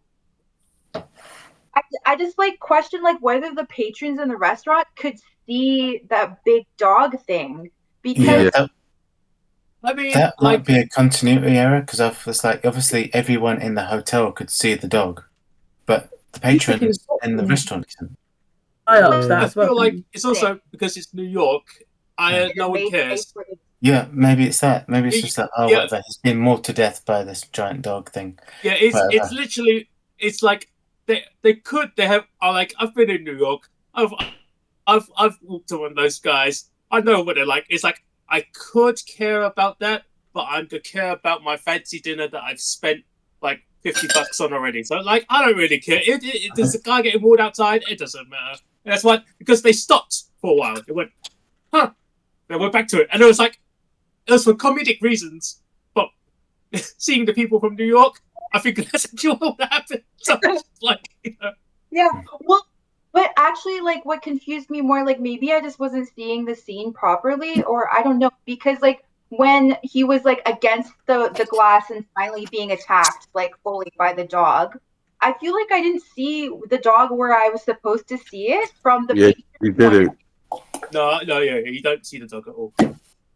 Yeah, you Oh don't. yeah, that actually might be a continuity area. That Actually, yeah, I thought as well. Like maybe maybe they just was trying to save money.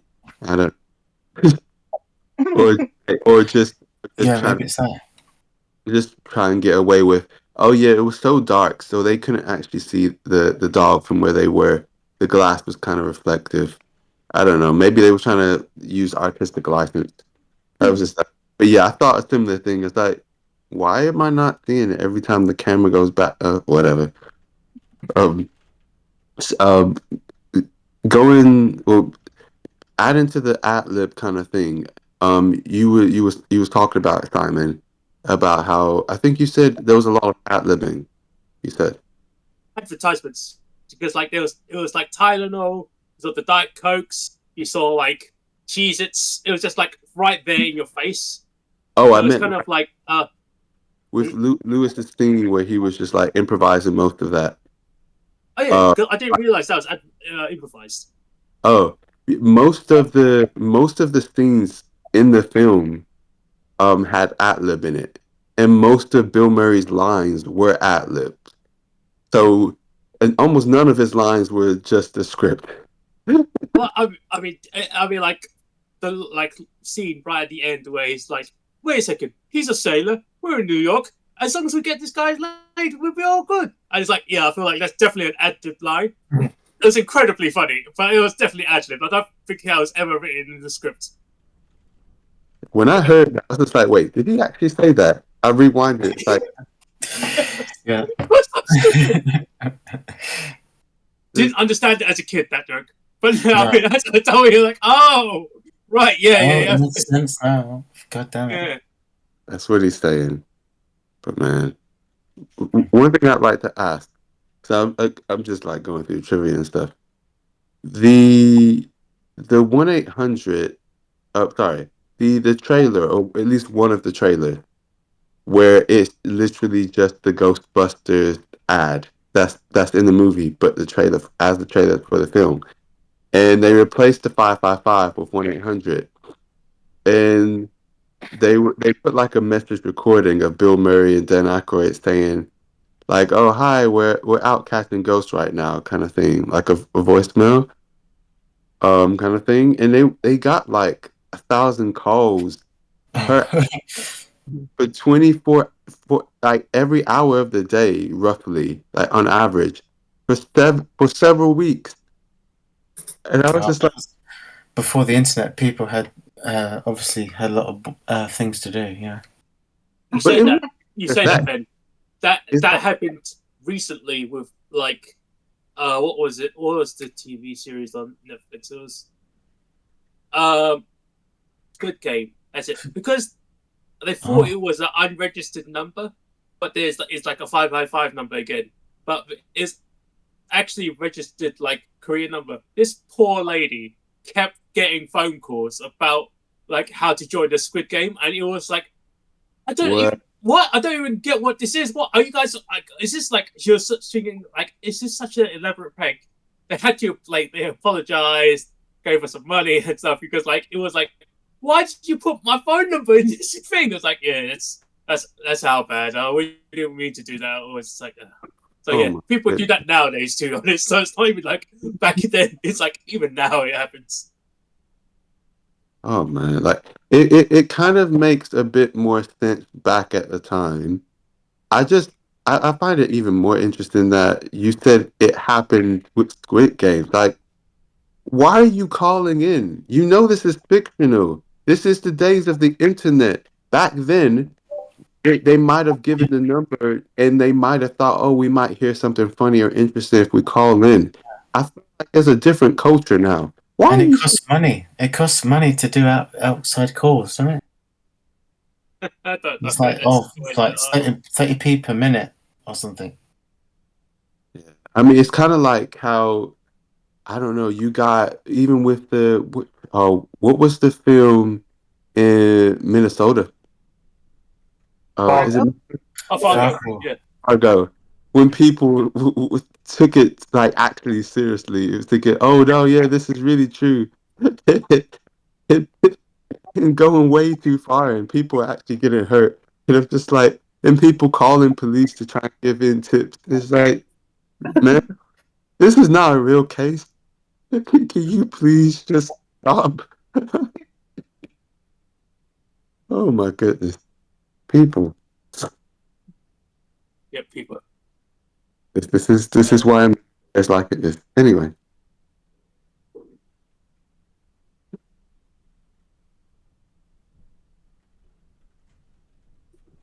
Oh,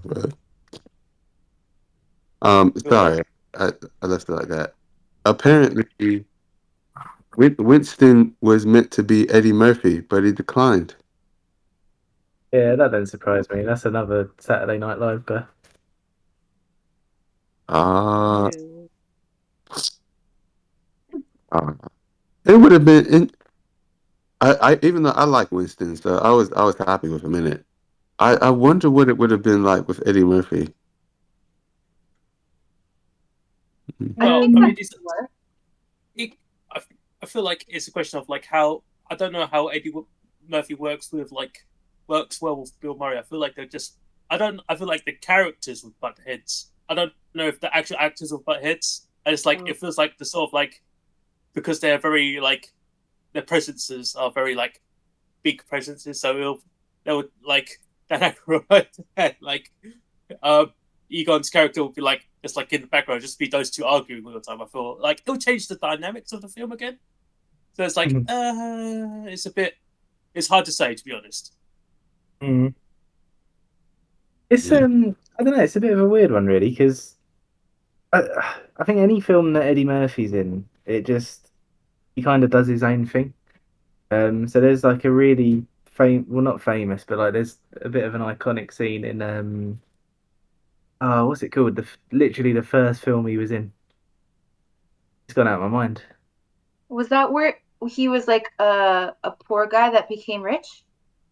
No, he was so basically he was a prisoner, and there was basically like a policeman who had to like try and figure out this case, so he went and got him out of jail to like get his like insider knowledge kind of thing. What was the film that we watched with the film I showed you with Eddie Murphy? It was a police film. I was going to say Beverly Hill Cop, but I don't think that's correct. No, it's before that. It was 48 hours, something. 48 hours. Yeah, yeah, 48 hours. So it was literally his first film, and yeah, there's an iconic scene in it where basically like he's in a bar full of like rednecks, and they're all kind of like the atmosphere in the bar is that like he's the outsider because they're all racist, and he's just like not welcome there. In this scene, he basically just like he he like holds the room, and he's basically like leading everyone on like what to think and like how to treat him and that kind of thing. And that was just like him kind of like speaking from the heart, like it wasn't scripted. And that was his first film. It's like yeah, I feel like anything that's got Eddie Murphy in, it's just going to be an Eddie Murphy film. Oh, Okay. I haven't heard of that one. That sounds interesting. It's a really good film. I don't think Rachel liked it as much as I do, but Oh, I didn't realize Egon. Like when you was talking about the writer, I didn't connect it to being Egon. yeah. Yes, a lot of films that Dan Aykroyd's in, he wrote.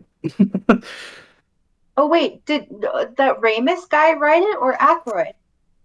Yeah, Howard Ramis and Dan Aykroyd. Oh, they No, both. it's Dan Aykroyd and Ivan Reitman. Oh, Reitman. Okay, sorry. The director, Ivan Reitman. Yes. Oh. Sorry. But Harold Ramis directed Groundhog Day. Oh, yeah. That's how he has a. Ah. I haven't seen that. Oh, it's so good. Yeah, it's kind of good. Yeah, that's a good film. I think it still probably stands up, but it's a much more serious. Even though you have funny parts, it's more about, I guess, concepts about life and what Yeah. you. Is that is In it the is the story where he like lives the same day over and over and over again? Yeah. Yeah. Look.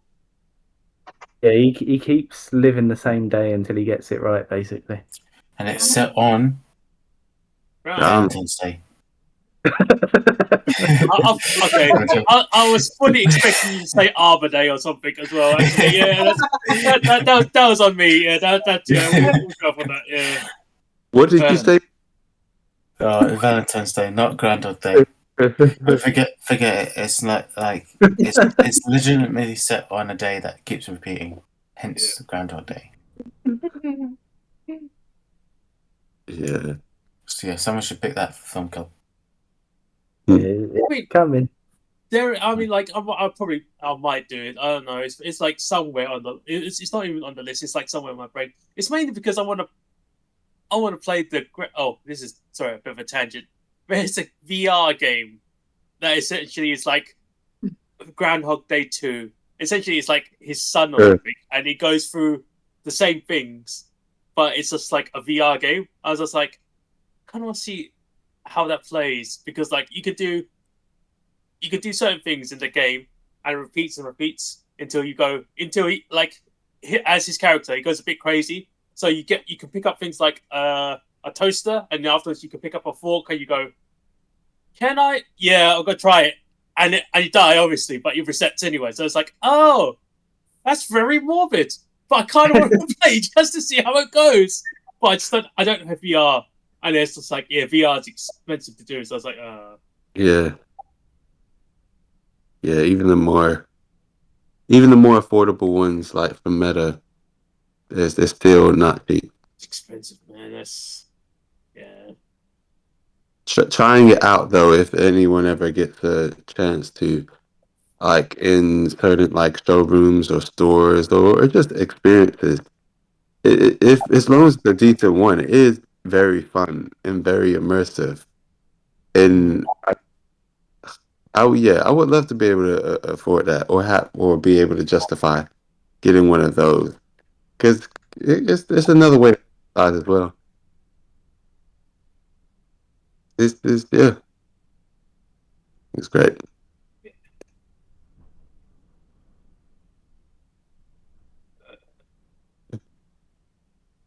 Um, did you guys want to do like favorite scenes, or has everyone actually said their opening statement? I can't remember anymore.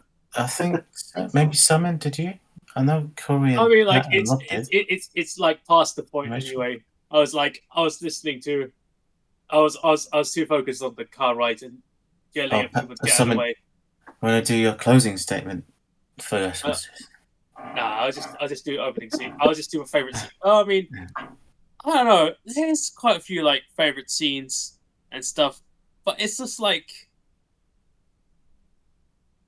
oh man, it's like it's like the improv scenes where with Bill Murray, where he's like, yes, it's true, this man has no dick. That's quite funny. But like, favorite scene is definitely when Zor actually says, choose your destroyer and stuff. And obviously, Dan Aykroyd's character Raymond thinks of the Stay Puft Marshmallow Man, because I realized looking back on the film, there is an advert for that Marshmallow Man right outside the building, and it's just like, oh, he probably saw that like every day, and it just popped into his head. I thought that's cool, but it made me think about he also smokes, right? And he smokes Marlboro, I think is what he smokes. So I just think if he just had that one nicotine addiction and thought about the Marlboro Man instead, that would have been a very different movie. Like that, and because the Marlboro Man is supposed to be essentially like the Chuck Norris of that time, right? And it's just like, oh no, that's just like, yeah, it was screwed. It's like thank God he thought about marshmallows instead of smoking. So it was just like, it's just like, yeah. I think if it actually was I think if it actually was a Saturday Night Live film, that's exactly what would have happened. Really, that would truly be a massacre. I don't think it would get the same rating anymore.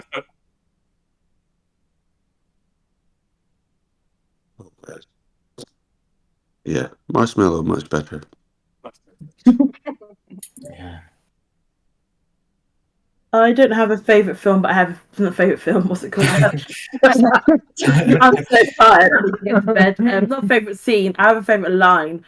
I like the bit when they the what's it called, the house party at whatever his name's house. Rick Moranis. Yeah, and then obviously when he heard the noise of the oh yeah, that's a bit. The creature in the room, and he's like, "Who brought the dog?" That was probably like we laughed out loud. So yeah, it's probably my favorite kind of favorite part or favorite line of the film. Even the bit where he just throws the coat on the dog without seeing it there. Yeah, yeah, it was good. My favorite scene was when they're like first sussing out like the hotel, and that's when they're like first trying out their equipment, and they're in the elevator and they're going up, and they get one of them gets their pack turned on for the first time, and then the other two guys just like slowly step away from it. And another funny part that came a little bit later was when they like blasted that lady's cart, the maid's cart. I noticed that she was trying to put out a little fire with her spray bottle. It's just a funny little touch. Yeah, the housemaid. She went through a lot. I think it's the Simpsons humor for me. Like it's the It's a bit where they're at the hotel and they're waiting to go into the lift, and the guy's like, "Oh, why are you guys here?" And they're like, "Oh, there's a cockroach upstairs." Must be a hell of a cockroach. Yeah, it's just a big cockroach, and he just like, yeah, I'll wait for them. Oh, what else? He reminded me. Uh, there's one. There's only one thing like this. So on the rooftop. This is not my favorite scene, by the way. But on the rooftop, I realized, oh, they don't have the obviously the budget to actually shake the set or wherever they were on. But only one of them seemed to be like over shaking, like over. His, I can't remember who it was. Like, was it? Was it Was Aykroyd? it? I don't know if it was Egon or if it was Peter. I don't know, but one of them, like everyone else, had like a good fake shake going on. Combined, it looked like the building was actually shaking, like earthquake level kind of thing. But there's this one actor who was just off. It just shaking way too much, and it's just like, why are you shaking this much? Everyone's not, and that was the only time kind of like brought me out of it. I'm just like, wait, what? Like what? Why are you shaking like this? But my actual favorite scene, to be honest, is the intro of the whole kind of the librarian and the music and like setting it all up to the point where she gets scared. Like I think all that whole kind of scene is really cool and magical and just really nice. Just yeah. But I really like. Sorry. I'm done. I said I like that. Yeah, I was just gonna say, like, I really like the practical effects in that bit. Like, it's so simple, but the bits where the drawers are opening and all the files are going everywhere, like, it's Yeah, so easy to do, but it looks so effective. yeah. Just how the books are just subtly going across like that. That's just so cool. Yeah. I think that's one of the things about it. The visual effects are brilliant. It's just in that era in the 80s, they just couldn't like marry kind of like live action with stop motion and other effects at the same time. Like the matte paintings overall would look good, I think, in my opinion. Yeah. Yeah, even if they are a bit like you can tell they are matte paintings, but you can still see that they're brilliantly done. I think it's how they do because all the stop motion's done on like a blue screen, and how they put them into the film in the editing, which is all like analog editing, and they kind of have to put in that sort of like way that's kind of like on top of another layer of film, and it kind of you can tell that it doesn't quite marry very well. So that's one good thing about what in the 90s and 2000s they kind of like locked in like kind of like this boundary of two elements of filmmaking, because like stop motion can be great, as in like all of Nightmare Before Christmas looks incredible and still stands up because it's all entirely stop motion. But when you put stop motion in a live action film, especially in the 80s, it looks like you're just splicing one thing over the top, and it looks like two separate elements conflicting with one another. And it's a shame because the animatronics look good, all the kind of like live effects they did on set that were enhanced with special effects later.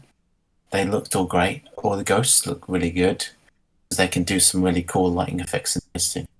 But the stop motion just didn't work because they couldn't figure out how to kind of put a separately shot stuff in with something else that was shot at the same time. They just didn't marry it well, which is a shame. But apart from that, I think they could master it. They did as best they could.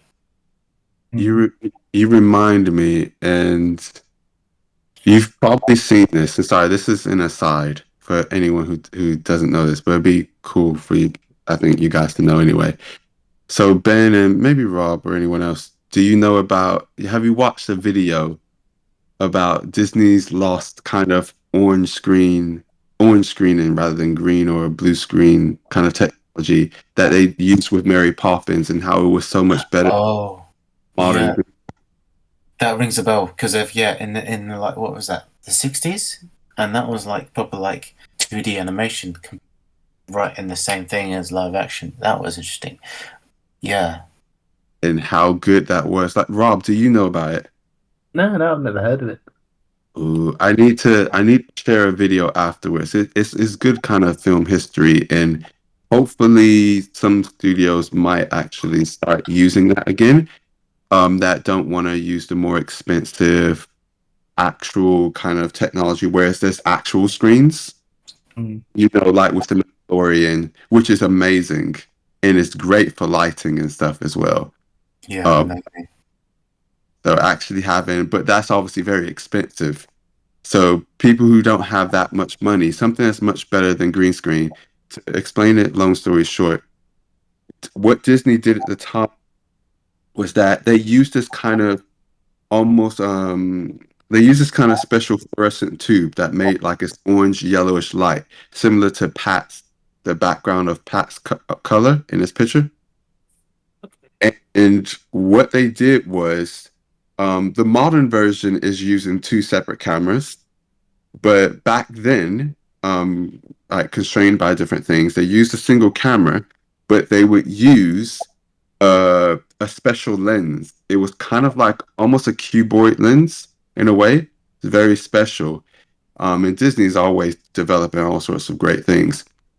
And they only had a few cameras like this. And what it did was when the light came through, it split it into two when it came through the lens. So it would perfectly split anything, even if they were seeing see-through mesh stuff, if they were spreading salt. If you go back and watch those films, they're spreading salt and they're kind of doing bubbles and all sorts of, maybe not bubbles, but they're doing all sorts of things that today's green screen technology would struggle with. Yet they was able to do it perfectly with this technology back in the 60s, and it was amazing. And Disney like was the only one who really had this tech, and they didn't share it out, of course. um and then they did pretty much like a Dark Knight thing where they broke where Dark Knight, they broke one of the only IMAX cameras in the world. They ended up breaking like all of the ones they created, and then the person I think who actually had made it, he no longer worked for them, and they was just like, oh well, we'll just go to green screen, I guess, or do something else. So it was like lost to time kind of thing.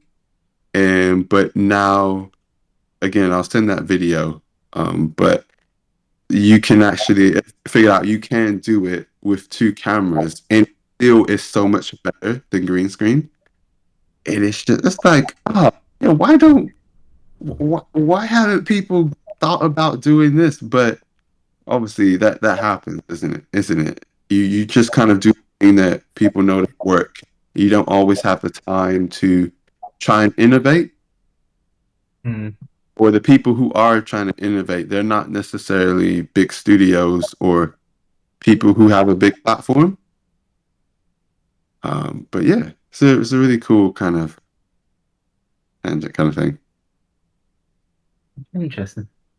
That's like the progenitor of like rotoscoping, then, because it's just like essentially you're covering Yeah. lights with other light and you're just cutting around it. So I guess that would. Yeah. That's how it is now.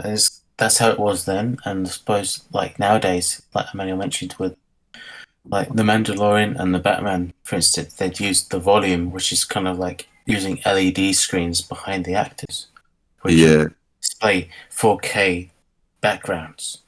So it looked like back in the day they'd just project like 35mm film behind the actors to make it look like they're in a car or wherever they are in some sort of background. But now they'd use like 4K resolution, basically backgrounds and sets to kind of like make you feel immersed in, make the actors feel immersed in the scenery they're in, because the light coming from the background would shine on the actors, making it look more authentic. Yeah. Compared to kind of like certain other things where it would just be like, oh, it's not going to be looking right, so you're going to have to kind of like do some sort of like VFX to kind of cover it up in post production. But the fact that they've got the screen behind them doing all the work of a real set, because it's lighting it like a real set, like the sun is coming here and like the shadows from here, it's kind of got this kind of like tone. So that's what's so clever about it, and that's well, hopefully they do it more, but hopefully not overuse it and use it when they need to use it, and that's the key. In the tech, yeah, like Ben was saying, the tech is amazing. And just to add one more thing to the volume thing he was talking about. So let's say they might have like, is it 4 or 6 cameras running all at the same time? Yeah, I think it's like a 360 of like certain ones every kind of like degrees of like 180 degrees at least. And to make sure they don't get the parallax effect or something like that, which I know some of you who know and be familiar with, they have it so that, let's say for example, these cameras are all set up on 240 frames per second, but each of the cameras catch the next frame. So it will be like 1, 2, 3, 4, 1, 2, 2, 2, 2, 2, and it will just keep going like that in terms of the frames they catch. So they never lap with each other. And through awesome kind of technical wizardry, they're able to merge that all into what seems like just one scene, one shot from one camera, even though they're getting it from all these angles. Yeah, it's great stuff. Very expensive, but great stuff. That's really cool. I'll send you that video. I'll send you that video too. Why not? There's many on that, but I'll send you one.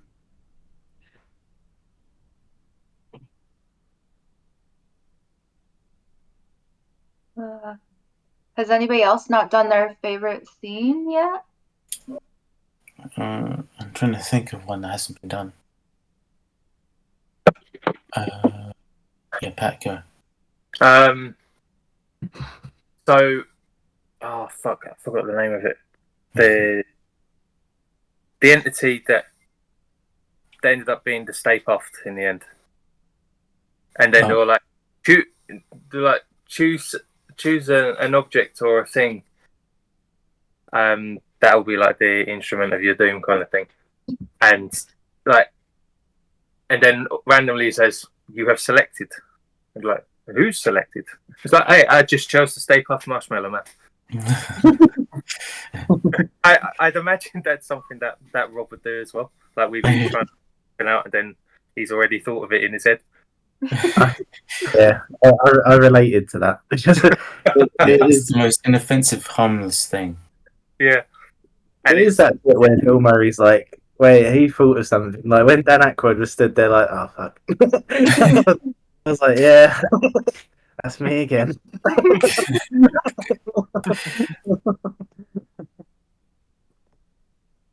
Yeah, the whole sequence where he just comes out of nothing and just like hear the stomping and like it's just like this. Is this kaiju from the movie just coming after them in slow motion? But he's just got this smiley face, and then when he meets them, he just goes like growls.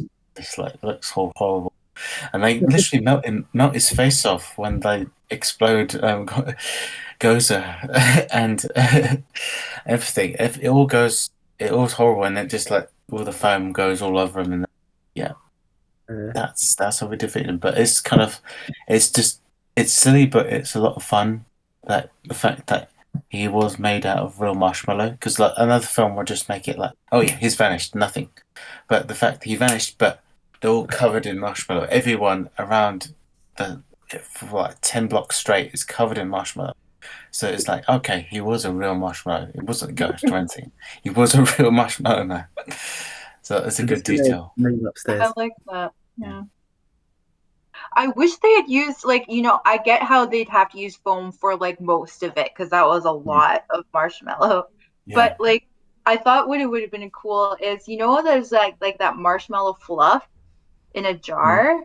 Yeah. I think that would have been cool to have for them to have like on the bits on themselves, because it does look like kind of like melted marshmallow. So.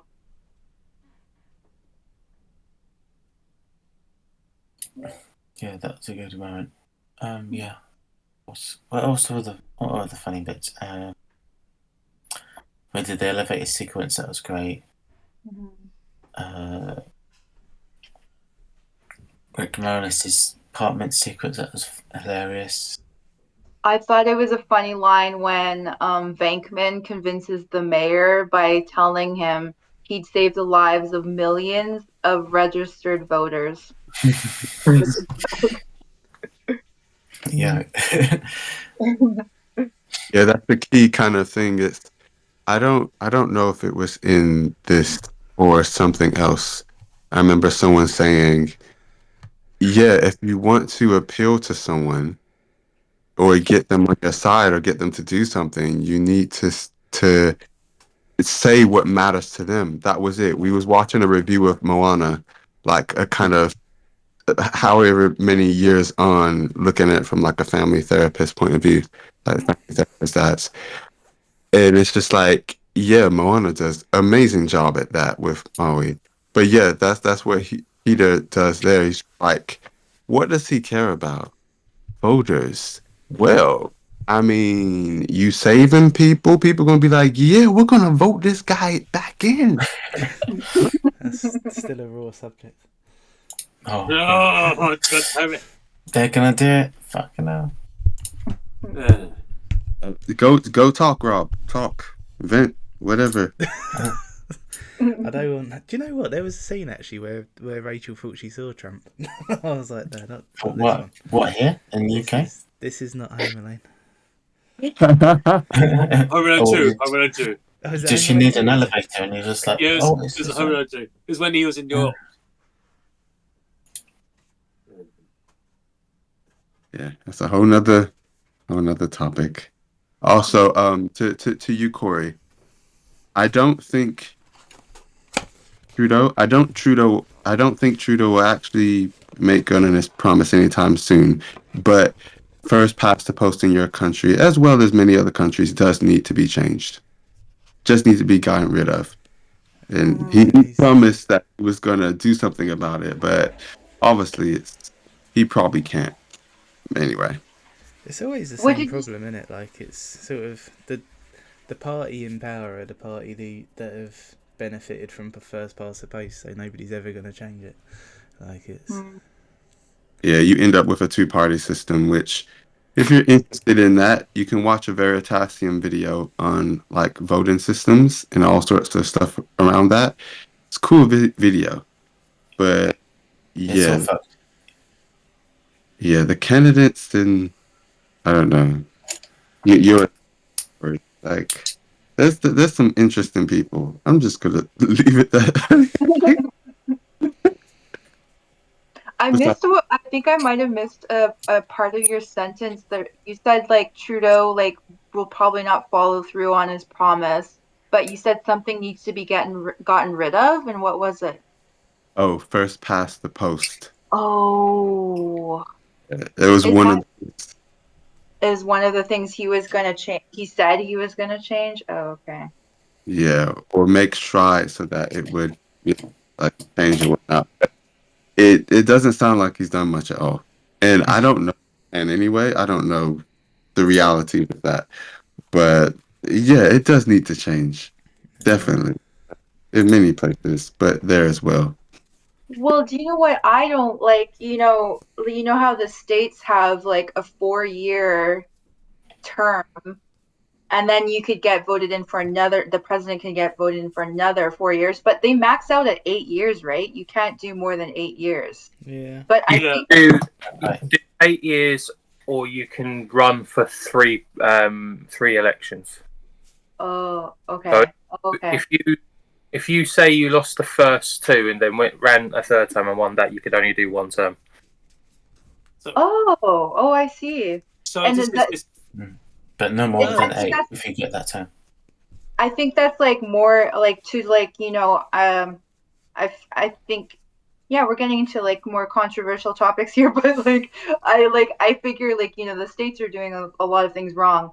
But like in terms of just like putting a limit on like leadership like that, like my country, I'm pretty sure we don't like Trudeau has been like prime ministers could go on for a very, very long time. So like Yes. Canadian prime ministers. So it's just like that's one thing that the States got something right. Well, I mean, like especially Yeah. like things like it's all the other sort of like heads of department that have to worry about things in the States, right? It's like how long can you be like Secretary of Defense, and how long can you be like all those other sort of like job titles? Pretty much, Trev. Right? Yeah. So it's like even if president changes, well, depending if he wants to try and play that game.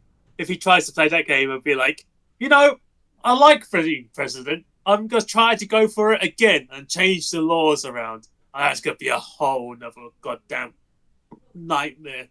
Politics. Not to go too off of it, but to sum it up in a few short sentences, his approach and the people backing him approach, which they've kind of done half a job already when he first got into office, is to replace a lot of the people who matter on decisions in government with people that think like Trump and his supporters, which is the whole reason why he wasn't tried for a lot of his stuff, because he replaced on the Supreme. Yeah, I'm surprised he was allowed to run because I thought he had an ongoing trial still. But I guess you can't really try the president. Well, the thing is, you can, but he replaced the people who matter with people that would vote for him. So it's all about that.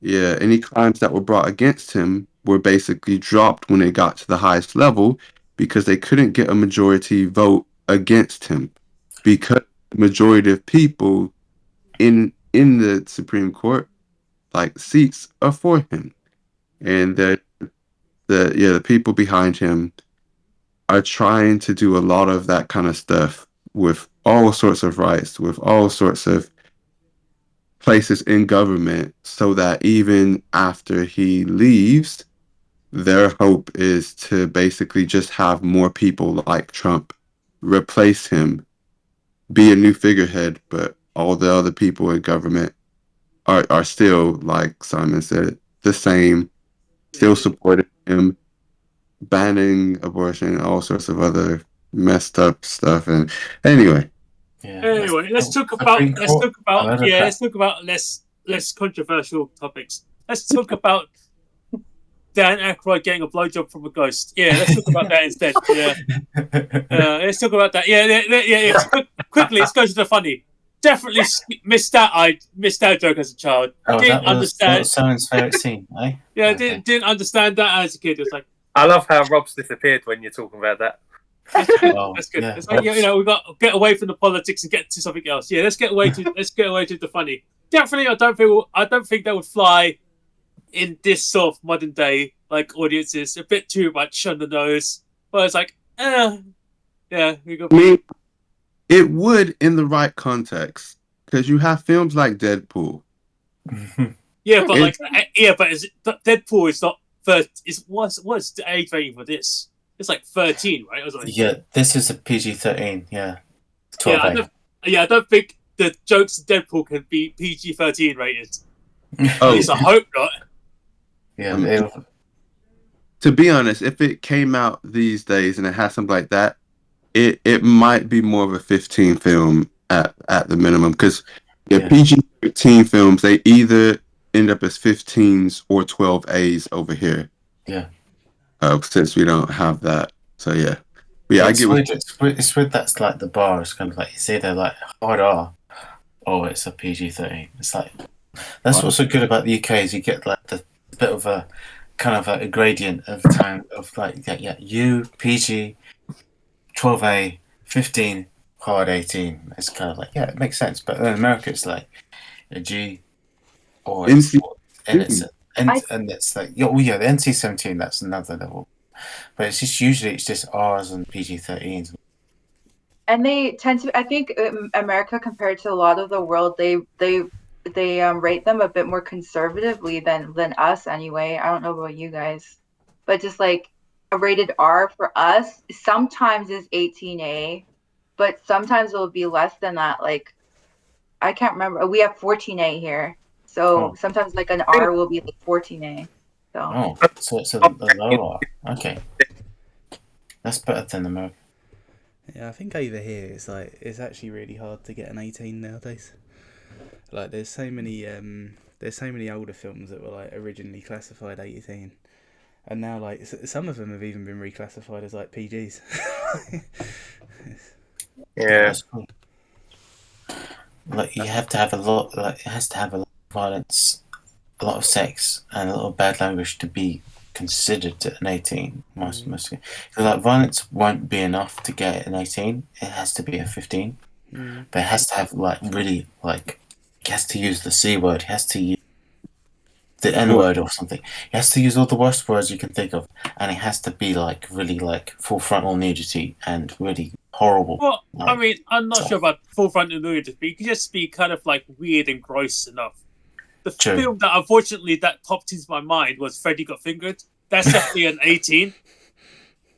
That's like, all right, yeah, because it's just gross. I just remember, all right, yeah, I just being told like it's one of the weird, gross movies, and I shouldn't see it as a kid. Obviously, you saw it as a kid. I was like, oh wow, this is kind of weird and gross. I shouldn't have watched this. So basically, I what haven't you're seen saying, that. You haven't? That's good. That you don't need to watch it. It's one of those films that you go, Simon might pick it, but Simon shouldn't pick it. That's the sort of film it is. Yeah. That It's sounds basically like something Simon will pick then. yeah, it sounds like Antichrist Part 2. God. It's not as bad. Well, no, not as bad. Not as bad as that. Yeah, it's just it's a bit weird. It's a bit gross, but not as bad as that. Yeah. And then you've got the kind of, is it like a shotgun, full frontal, or like how much of the violence you can see is off camera? Obviously, it's always changing. And I think Rob probably knows a lot of the history, but if you are interested, there's plenty, I think, podcasts or videos and stuff that go into the history of just the whole rating system and the whole mess around the hard R and anything related to porn. And then if their film got rated this kind of R rating, even though it was fine, it had nothing to do with porn, suddenly people were going, "Oh, I'm not going to watch that because it's going to have this in it and this," because of past connotations, even though they changed things to like X ratings and all these. It's interesting, and everything around it, if you're interested in that.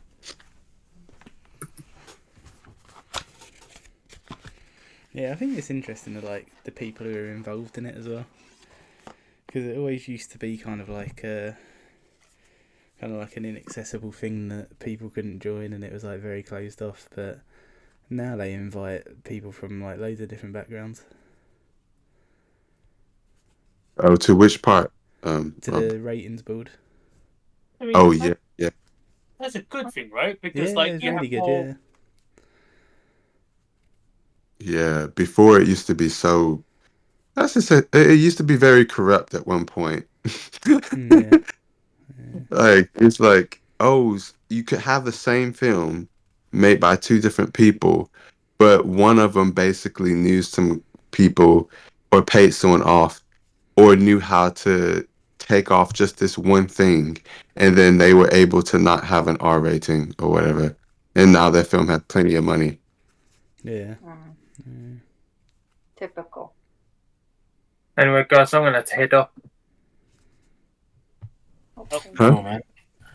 If you have to go, should we Yeah, do the last film, the next film next week, quickly? No, you can continue talking. I'll just see what it is in the morning. Okay, Does anyone cool. know what Take it care, is? Pat. If you're going, good night. See you in a Wait, little who's- bit, mate. Yeah, see you later. Alright, take care. Good night. Wait, who's? I don't even know who's- whose pick is next. Yeah, who's next? So it's Alex pick next. I don't. Huh? Yeah, I don't know. He don't know what hasn't it's- told me what the pick is. Wait, So he's what? put it on his pick page, but I don't know if that's actually what he's picking or not. yeah, but okay. is he? I thought he was doing a double bill, or is he not doing a Yeah, double? yeah, it is a double bill. Yeah. Oh, Because I was like, I didn't see any highlighted names. I was like, are they still doing the randomization for the next round? It was going to be me, but I asked for it to be near Christmas. Okay, cool. I kind of messed it up, but Alec is aware, right? I don't know, to be honest. What? I Yeah. mean, I'm assuming not if he hasn't told anyone what Okay. his pick is. Like, okay, worst comes to what? Well, like Alec knew he traded places with you. Yeah, that's true. He did see the conversation, didn't Mm. Yeah, and he agreed. Like, okay, like worst Okay, comes let's to go. worst. Like, I already have my pick, like lock and loaded. I mean, I'll Okay, choose cool. that if I really, if he doesn't have an answer by tomorrow, we'll just do my pick. I think most of you know what my pick is, but we won't spoil it until we need to spoil it. Oh, was this the best animated film? Yes, the best Yes, animated I do film. know it. Yeah. Cool, that would be good if it is. I really like how half of them went, yeah, it's great. Yeah. But in any case, yeah. So I guess it's the question of like, is there any ending thoughts or any other favorite scenes? I guess. How has everyone done it? I can't think of what's. I said all mine. Did I? Oh, I'll check my notes. I guess like the first scene was Zedmore when he comes into the foray of being a Ghostbuster and he takes up the ad to be. He gets the job and he's just like, he has the interview and he's like, oh, as long as they pay me well, blah blah blah. And it's like, all right, you're hired, and that's it. And it's just he gets the job just like that. If only it was that easy. Yeah, they got desperate. Yeah, there were. But I really loved the receptionist. I forgot her name, but she was great. Just her attitude and like. She's awesome, right? Like it also because she was funny in like the cartoon series. I remember the first time she says, "We've got one," and it's like, oh yeah, I remember that in the cartoon series as well. She does that as well. That's awesome. Oh, Ghostbusters, what do you want? But what I didn't realize is who the actress is, though. The actress is the Mima in Young Sheldon. That's who that is. Yeah. Oh. I didn't know that. I was like, she kind of looks similar. I don't know what though. IMDb. Oh wow, yeah. It's like he's in a few things in that era of yeah. Yeah, it's just like I didn't realize. It's just like, oh, that's awesome. That's nice to see. Yeah. Yes. Oh man, that's funny. But yeah, I remember I felt for her. It's like I've been working 2 weeks straight, no break. Is that I've quit better jobs. Man, she could do much better than these guys. But she was so after Egon, like Yeah. almost like intensely so. You know, because he's so like deadpan and mathematical. He's not really romantic. But she was so interested in him. I was like, I don't get why, but like, sure, that's like, yeah. She liked him. That's all that mattered, isn't it? It's just. But she goes for Rick Moranis' character in the second film, doesn't she? Oh, does she? Yeah, I think so. That's what happens. I feel like that's. I can confirm they hook up in the second film. Yeah. Like Moranis and her. But it's really cute and how well it's done. It's just like it's quite natural. It doesn't quite come out of nowhere because I feel like Bill Murray's character, going with Sigourney Weaver's character was a bit like forced in a sense. I suppose they made it work to what it needed to do, but it was kind of like their relationship was like, yeah, let's make this happen. Like, is it even in the sequel it continues on? It's like, oh. Is it weird for me to say that I feel like they should have ended on a kiss? They should have ended on a hug. I feel like the kiss was a bit forced. If it was a hug, I would have been more okay with it. It's just assumed. Did they get to that level? I don't know, but if they gave a very long warm hug, that would have been better than just a kiss. It's assumed a bit. It's one of those Hollywood ending tropes. That is it. Yeah, it is one of those 80s tropes. Yeah, it's kind of like they wanted the relationship romantic thing in this film, and that was the closest they had. Yeah. So it's like, because I don't think Bill Murray was a womanizer, and Sigourney's character kind of like she was a bit more, she was smarter than that. She wasn't one to fall for someone like him, and it kind of was a bit against her character to kind of like be bamboozled by him, despite him being a good guy. Obviously, he meant well, but it's still kind of one of those things that's like, I don't I think could it didn't work. I could see it maybe being explained by them together going through the same really intense experience that could Yeah, kind of like accelerate trajectory, I guess you could say. Mm. I'll say that. Hi, yeah, Corey.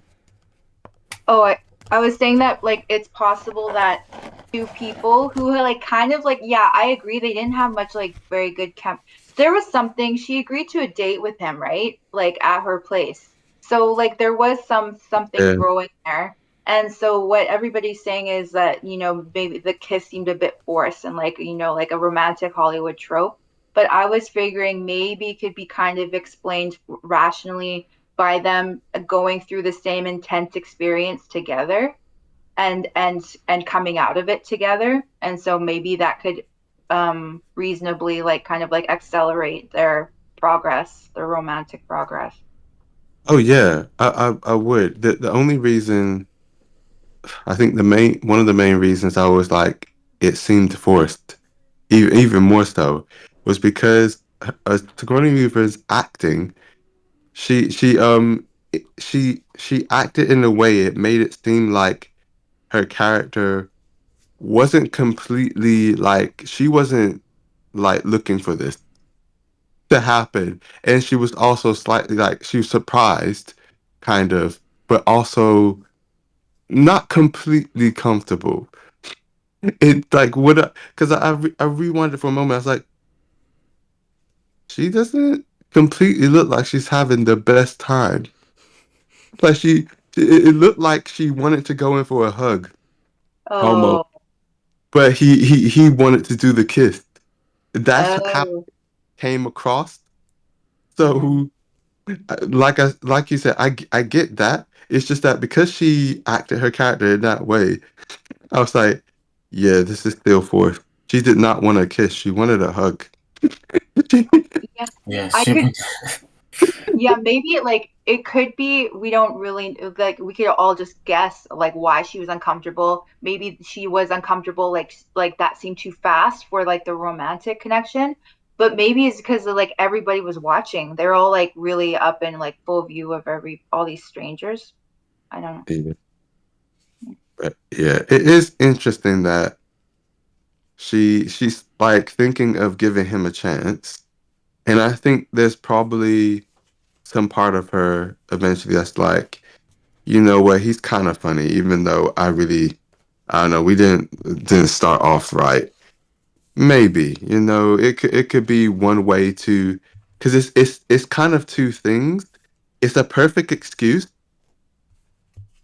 but also because she uses that as an excuse as well. It's just like, oh yeah, I'm on a date, I'm going on a date, and I know she tells her mom as well. It's like, yes, one of the Ghostbusters. Let's see how it goes, kind of thing.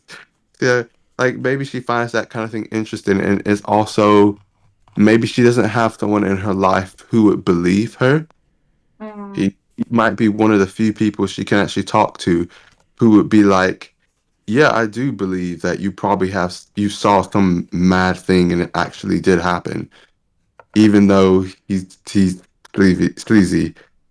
Maybe there's just enough of things together that makes her go, you know what, whatever. It might be decent company. I don't know. Let me see how it goes. mm. I didn't like him. I did not like how this like how he was written would not fly in a modern day movie. I did not Yep, like, yeah, he just like the way he took advantage of like he was there in a professional capacity in her apartment alone with her and came on so yep. strong while like I was just like not cool. If that was a modern like situation, like there's a modern film, most likely you He'd be get, president. huh? He'd be president of the United States. Oh my God damn goodness. it, Ben. I was gonna say, kind of alleviate it. They probably have him get maced or something, Yeah. and be running away in pain or something, just to not have it turn into one of those films. Yeah, absolutely.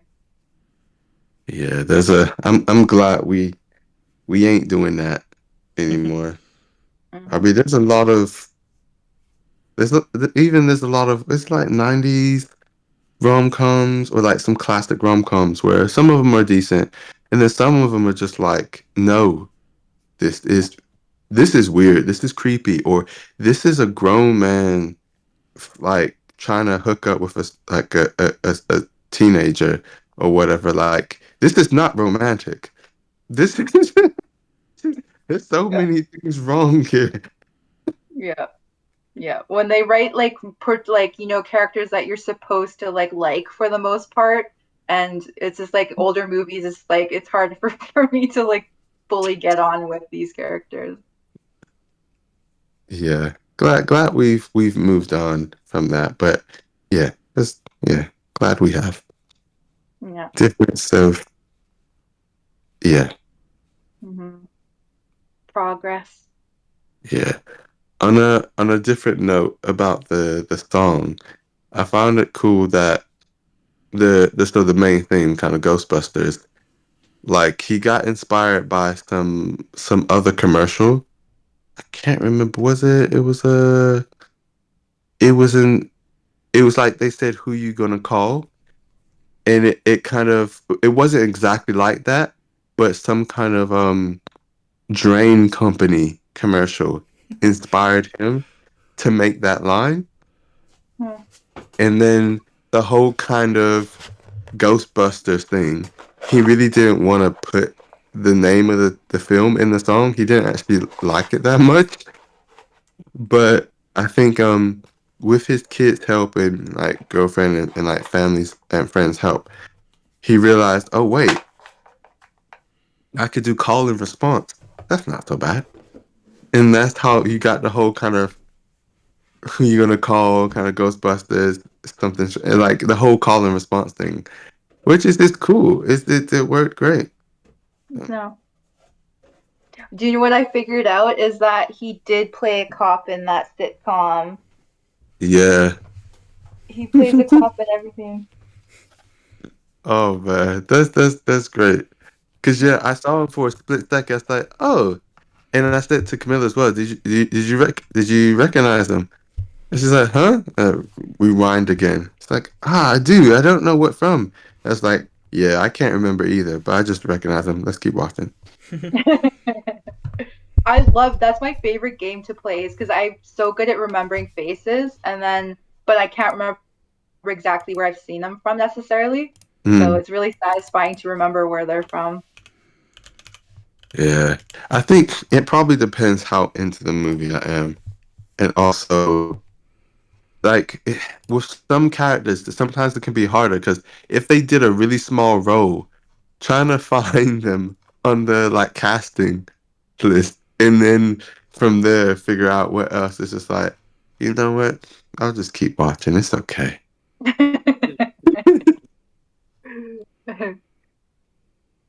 Yeah. I think I've only ever seen Die Hard once, so that's why I forgot he was a cop in that. I did like him in that. But yeah. I think there's probably plenty of like cool trivia and stuff. But before saying anything else, um one thing I wanted to ask. So Corey and Rachel, if I picked a horror film at like any point, would you actually watch it? I've watched many horror films of my own volition, so I would totally be on board. Probably, yeah. I think it depends on like the severity of it for Rachel. Like, there's some stuff that she's fine with, but there's other stuff that she'll just be like, no. Yeah. What kind of stuff are we talking about? So I kind of Antichrist level? Or what? a horror. That's just messed up. I'm talking about horror. Well, no, I'm not talking about messed up films, by the way. But like, like, yeah, what's the kind of thing she wouldn't type of horror she wouldn't watch? Is it like gore? Because gore is like my least favorite horror genre. I don't think gore's like a. I don't think gore's a big thing. I think it's more just kind of like. I'd say more stuff that's. It's probably stuff that's messed up rather than stuff that's like just horror. Yeah, like it's. I think. I think Antichrist would be a tough watch, but more of a tough watch because of the subject matter rather than just because it's a horror film. Oh yeah. Do you think she'd be all right with like a psychological horror film? Like, would she be all right with something like Two Sisters? Yeah, I think so. Yeah. Cool. Is there? Because yeah, there's one that I was thinking about picking at some point, probably next, or maybe not next, depending where my pick falls. I don't want to pick it too close to like Christmas or something, but because that would be kind of weird. But yeah, I didn't want to pick a film that because I know Camilla won't watch it straight up, and fair enough. But I was just like, oh wait. I remember hearing certain things about how Corey feels about them and Rachel. I was like, I don't want to pick a film that three of the people in film club is like, nah, not watching. So yeah, Is it Hope 2, Hope Harder? I'm saying, why you keep talking about these other films that are not horrors? It's like, no, it's not that or anything like that, and it's not messed up either. It's just a good horror film, and it's not anything like. Let's say Dan's picks. Dan's horror picks. Oh yeah, no, many of them were bad. But Rachel has like said something in the chat actually, Emmanuel, so you might get a vibe from what she means. So you could like send her a trailer of something you want to potentially pick. Oh, cool. Yeah, I could, yeah.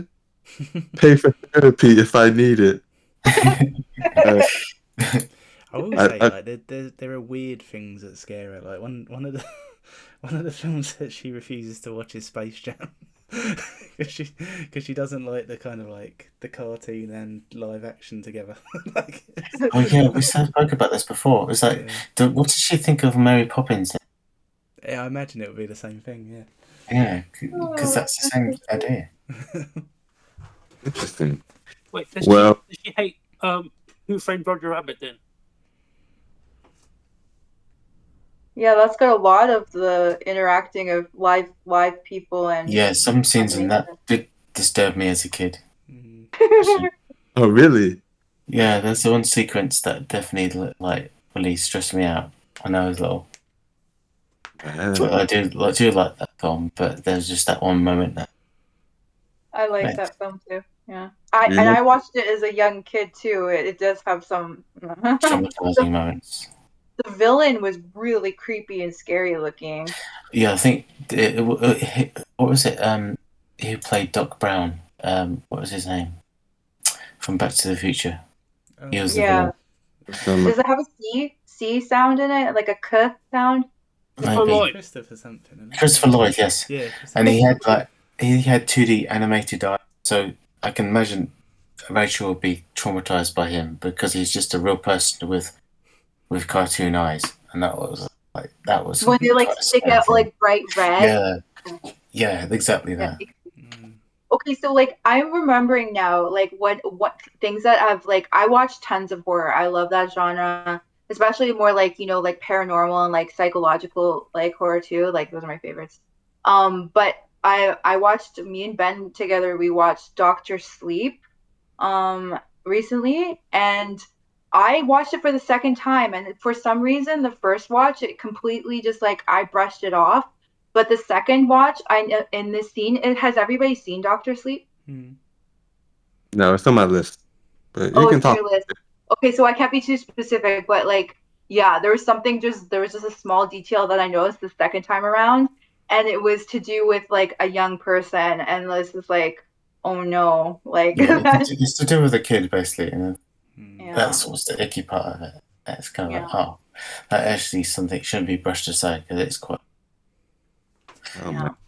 It was just like it was really well done. So it was like really effective. And it just like really, it took me like over a week to like, I kept on thinking about it every day. And it's just like, yeah, Man, that's that.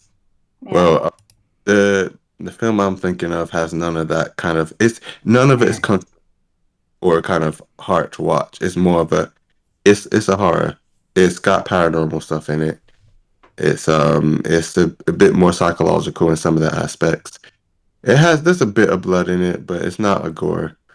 Mm. Like I'll send. Oh, before I pick it, when I eventually do, I'll send the trailer to Rachel beforehand, just so she could, um, yes, like see if she wants to give it a try or not.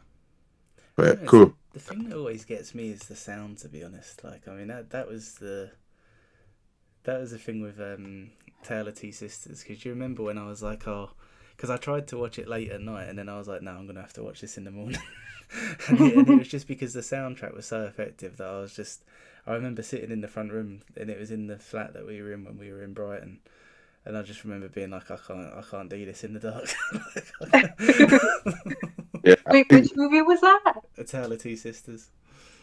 Oh, I put that on my list. I think, but Ben, I think you might have spooked me off of a bit. I'm kind of just like a bit, I'm a bit scared, Oh, but it's a brilliant film. Like it's such a good film. But yeah, it's just it's too effective. yeah, it's one of my favorite horrors, just point blank, and that's why I picked it at the time as well. It's a psychological horror, so it you might have you. I think you have like one jump scare in it, kind of, but otherwise it's just playing on the mind and getting you to think about Yeah. a lot of. And it's just great how it's done. It's kind of based off of a Korean folklore tale. It's been done in different ways before, but yeah, it's just a good film. But but yeah, Oh, oh speaking of your picks, Emmanuel, you've mm, added another to my collection. oh, no, nice. Yes. Mhm. It's like it was like the one that I lent everyone last week. Yes. yes, Yes. Yes. Oh wow, that's Nice. got to pull that out every once in a while. Yeah, the next one is probably gonna be not next one. The horror film I do pick, Rob, is gonna probably be another one you can't watch in the dark. oh really? It got some effective things. It was making me feel unsettled and like this is creepy. This is really good. Like and I saw it in the cinema. So I was just like, oh, this is great. But It's always the same thing for me, man. Like as soon like in anything that's got a really effective soundtrack, I'm just done. Like even when I picked The Exorcist, right? So the week that I picked it, we were dog sitting for Rachel's brother. And I remember thinking, like, sweet, I'm going to take The Exorcist with me. Me and the dog can watch it together, because if I'm feeling a bit uneasy, I know the dog's there. I got about 10 minutes in and I was like, I can't do it. oh, that's great. The dog vomited, right? Yeah, just really like, I don't know. I think what it is because when I was a kid, I watched so many horror films. And obviously, when you're a kid, you kind of take things to heart a bit more. And I think now, when I watch horror films, I kind of like it just. There's a bit of my brain that goes back to being like a 12-year-old going like, oh no. I was so like I went through a big horror phase and I could watch anything by myself basically. I was fine. I loved it. But I'm getting to the point where I can't watch just anything by myself. I'm getting worse. Oh man, really, they really play on my mind for some reason. And you know what? I always remember. So have you seen the Amityville Horror? No. It's when so I watched it when I was about 12, and when I was a 12-year-old, I was going like, holy shit, this is one of the best films ever. Like, it's so good. And there's a scene in it where you basically see like two kind of like demon eyes outside of a window. So it's like, and it's really bad special effects. It's literally just two red lights. And because it's just two red lights, I went through a phase when I was a kid of being like a bit uneasy of my PlayStation because the standby lights was two red lights. And so whenever I was like in my bedroom in the dark and like my PlayStation was on standby, I'd always be a bit like, oh shit, like this isn't great. And then How are you with Jawas? and I watched it again about, it would have been when I was about 22. It was when I was at uni. And I remember like I told my housemates, I was like, this is going to be the scariest thing you have ever seen. And we watched it and I was like, oh, it's really not. It's just like the highlight this time was there was a scene where it's just like, so like the whole thing is like the house is haunted and it's not possessing people, but it's driving everyone who lives there mad because it's sort of doing weird shit. And there's a scene where like, so you've got a mother and a father, and basically the father has to go and like investigate something that's happened in the house, and the mother's kind of like panicking and she's like, just remember that I love you. And then he kind of like, he exits the room and then comes back and he goes, I love you back. It's just like, it's just the stupidest, funniest thing. But I just remember sitting there watching it like, oh man, this isn't what I remember at all. He's This so isn't brave and he's so cool. Are you talking about the movie with the haunted car? No, I don't remember a haunted car. Oh, okay. It's no, so it's No, yeah, that it's wasn't kind of that like, it's quite an iconic house because the house looks like a face, but it's not Oh. like, it's not like overtly like a face. It's just once you know it's haunted, it kind of looks like a person kind of thing. But yeah, no, Just- like a lot of it is based around the fireplace. Like it's just yeah, but no, it's such a shit film. But as a kid, it terrified me. I remember being kind of freaked out of like 13 Ghosts when I watched it as a kid. But like watching it now, I'm like, it's a bit silly. It's just like, it's like seeing it now, you're like, it's not really. I mean, like, young, you know, when it's like 12-year-old you and to like adult you, like watching 13 Ghosts is like, wow, it's like one of the most creepiest horror films I've ever seen. So freaky. Watching it now, you go, oh yeah, that's kind of like the plot point there. Yeah, there's a plot hole there as well. Oh yes, look at that early like 2000 CG. It's just like one of those things that you just watch and you go, oh yeah, it doesn't have the effect, right? It's like, actually, can I guess the question is, can Rachel watch 13 Ghosts, or is it like She'd a be certain alright level? with that, yeah. I think that is Yeah, like, okay, like, I think that would break like the threshold for her, and it'd just be like, this is, yeah. okay, this is one of the films I kind of want to choose in the future because it's like one of those films that I haven't really watched. I just know of. It's like the A24 film, the Midsommar. Oh, Midsummer's great. Yeah, Oh, wait. like, Well done, yeah. would you didn't want- say that? I know it's like one of those films I know a lot of. I just haven't actually watched it. But it's Yeah, very good. yeah. But like, would you say that's horror? Yeah, definitely. But That's it's sort of horror in a different way because it's kind of like like the Wicker Man. it's horror in the sense you're going like, this person's experiencing a really horrible thing. Like it's not kind of well, it's a bit paranormal, but it's more like the thing that's making you feel sort of uneasy towards it is just what somebody's going through. Like it's not kind of a case of like being spooky or anything. It's just it's just really rough. So I feel like I understand what sort of horror is horror for like Rachel as well. Because like if it's like, well, if it's anything like the Japanese or Korean and a couple of Thai movies that are, those are fucking like ghost story ones. Those are fucking like horrific. Those ones are like, ugh, like it's like I don't want to choose those. Those are those give me the heebie-jeebies. But like that's the horror. Those are the horror movies that you go, oh, gross. And it's like the lady in. I mean, like some of those are just short stories as well. You know, it just be like the lady in the taxi driver. It's like. That's creepy. You're That's gonna creepy. give yourself nightmares. No, it's creepy as shit, to be honest. It's just like because like the way that she's like it seems so innocent, but obviously because you've watched it before, you go, it's really not innocent, and it's just like such a like suddenness of like how it goes so innocent to normal to it's a horror fucking movie, and it's just like it's one of those like short stories in like Japan with like the I don't think it's in Japan. I think it could be actually the Korean Korean one. It's like one of the taxi driver picks up the lady. Oh no, it wasn't the lady. It's like a young girl of like from like the middle of the night, and it's just like really creepy. It's a I can't remember it on the top of my head, but it's like I remember it's being really freaky, and it's just like damn.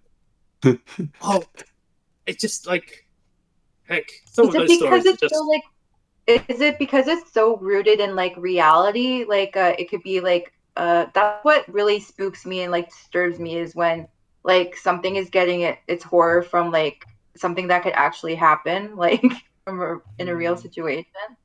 So that's why I like more the paranormal stuff and the, you know. Well, oh, actually, no. That'd be actually. How is she? How are they? How are you guys for like? I say jump scare horror. I love jump scares. I think like jump scares. I have. Like, okay, I have. Therapeutic, isn't it? I have. I have something that I could probably post into the chat. That's like, it's actually like a comic book essentially. But it's like if you was to, it's got quite the jump scare, or actually there's two of them that got quite the jump scare. It's really good. It's just like I don't know how you guys will do for it. You'd be like, oh, it's kind of like really. It's like it'd be really stupid for you, or it'd be really hot. It would be really scary for you. I don't know how you guys balance that out, but you know, it'd be one of those things. It's like, yeah. There's so many types of movies that we still could choose that we haven't gone through. I just don't know when to pick them. And I guess the question now is if we find out what Alex's pick is before we go to mine or someone else's. I don't know. To be fair, if he's not said what the picks are, I mean, you still might as well pick yours instead. No, it's fine. No, like maybe he just like skipped his mind just for today. Obviously, give him like until tomorrow, right? Like everyone gets like everyone gets a chance. Just like if he accidentally give him to like 12 midday. Yeah. Yeah, that's fine. Yeah, it's like everyone, it's like that for channel. You don't always remember to pay on the day, but give him like by 12 midnight or tomorrow midnight. If he doesn't pay by then he gets the fine. But that's like yeah, and then we take his legs. Yeah. That's not what I said. That's not what I said at all. Christ. Okay. Yeah. That I think we'll end it there. Or if you stop recording or not, I don't know. I haven't yet, mate. Okay. We'll end it there. Yeah.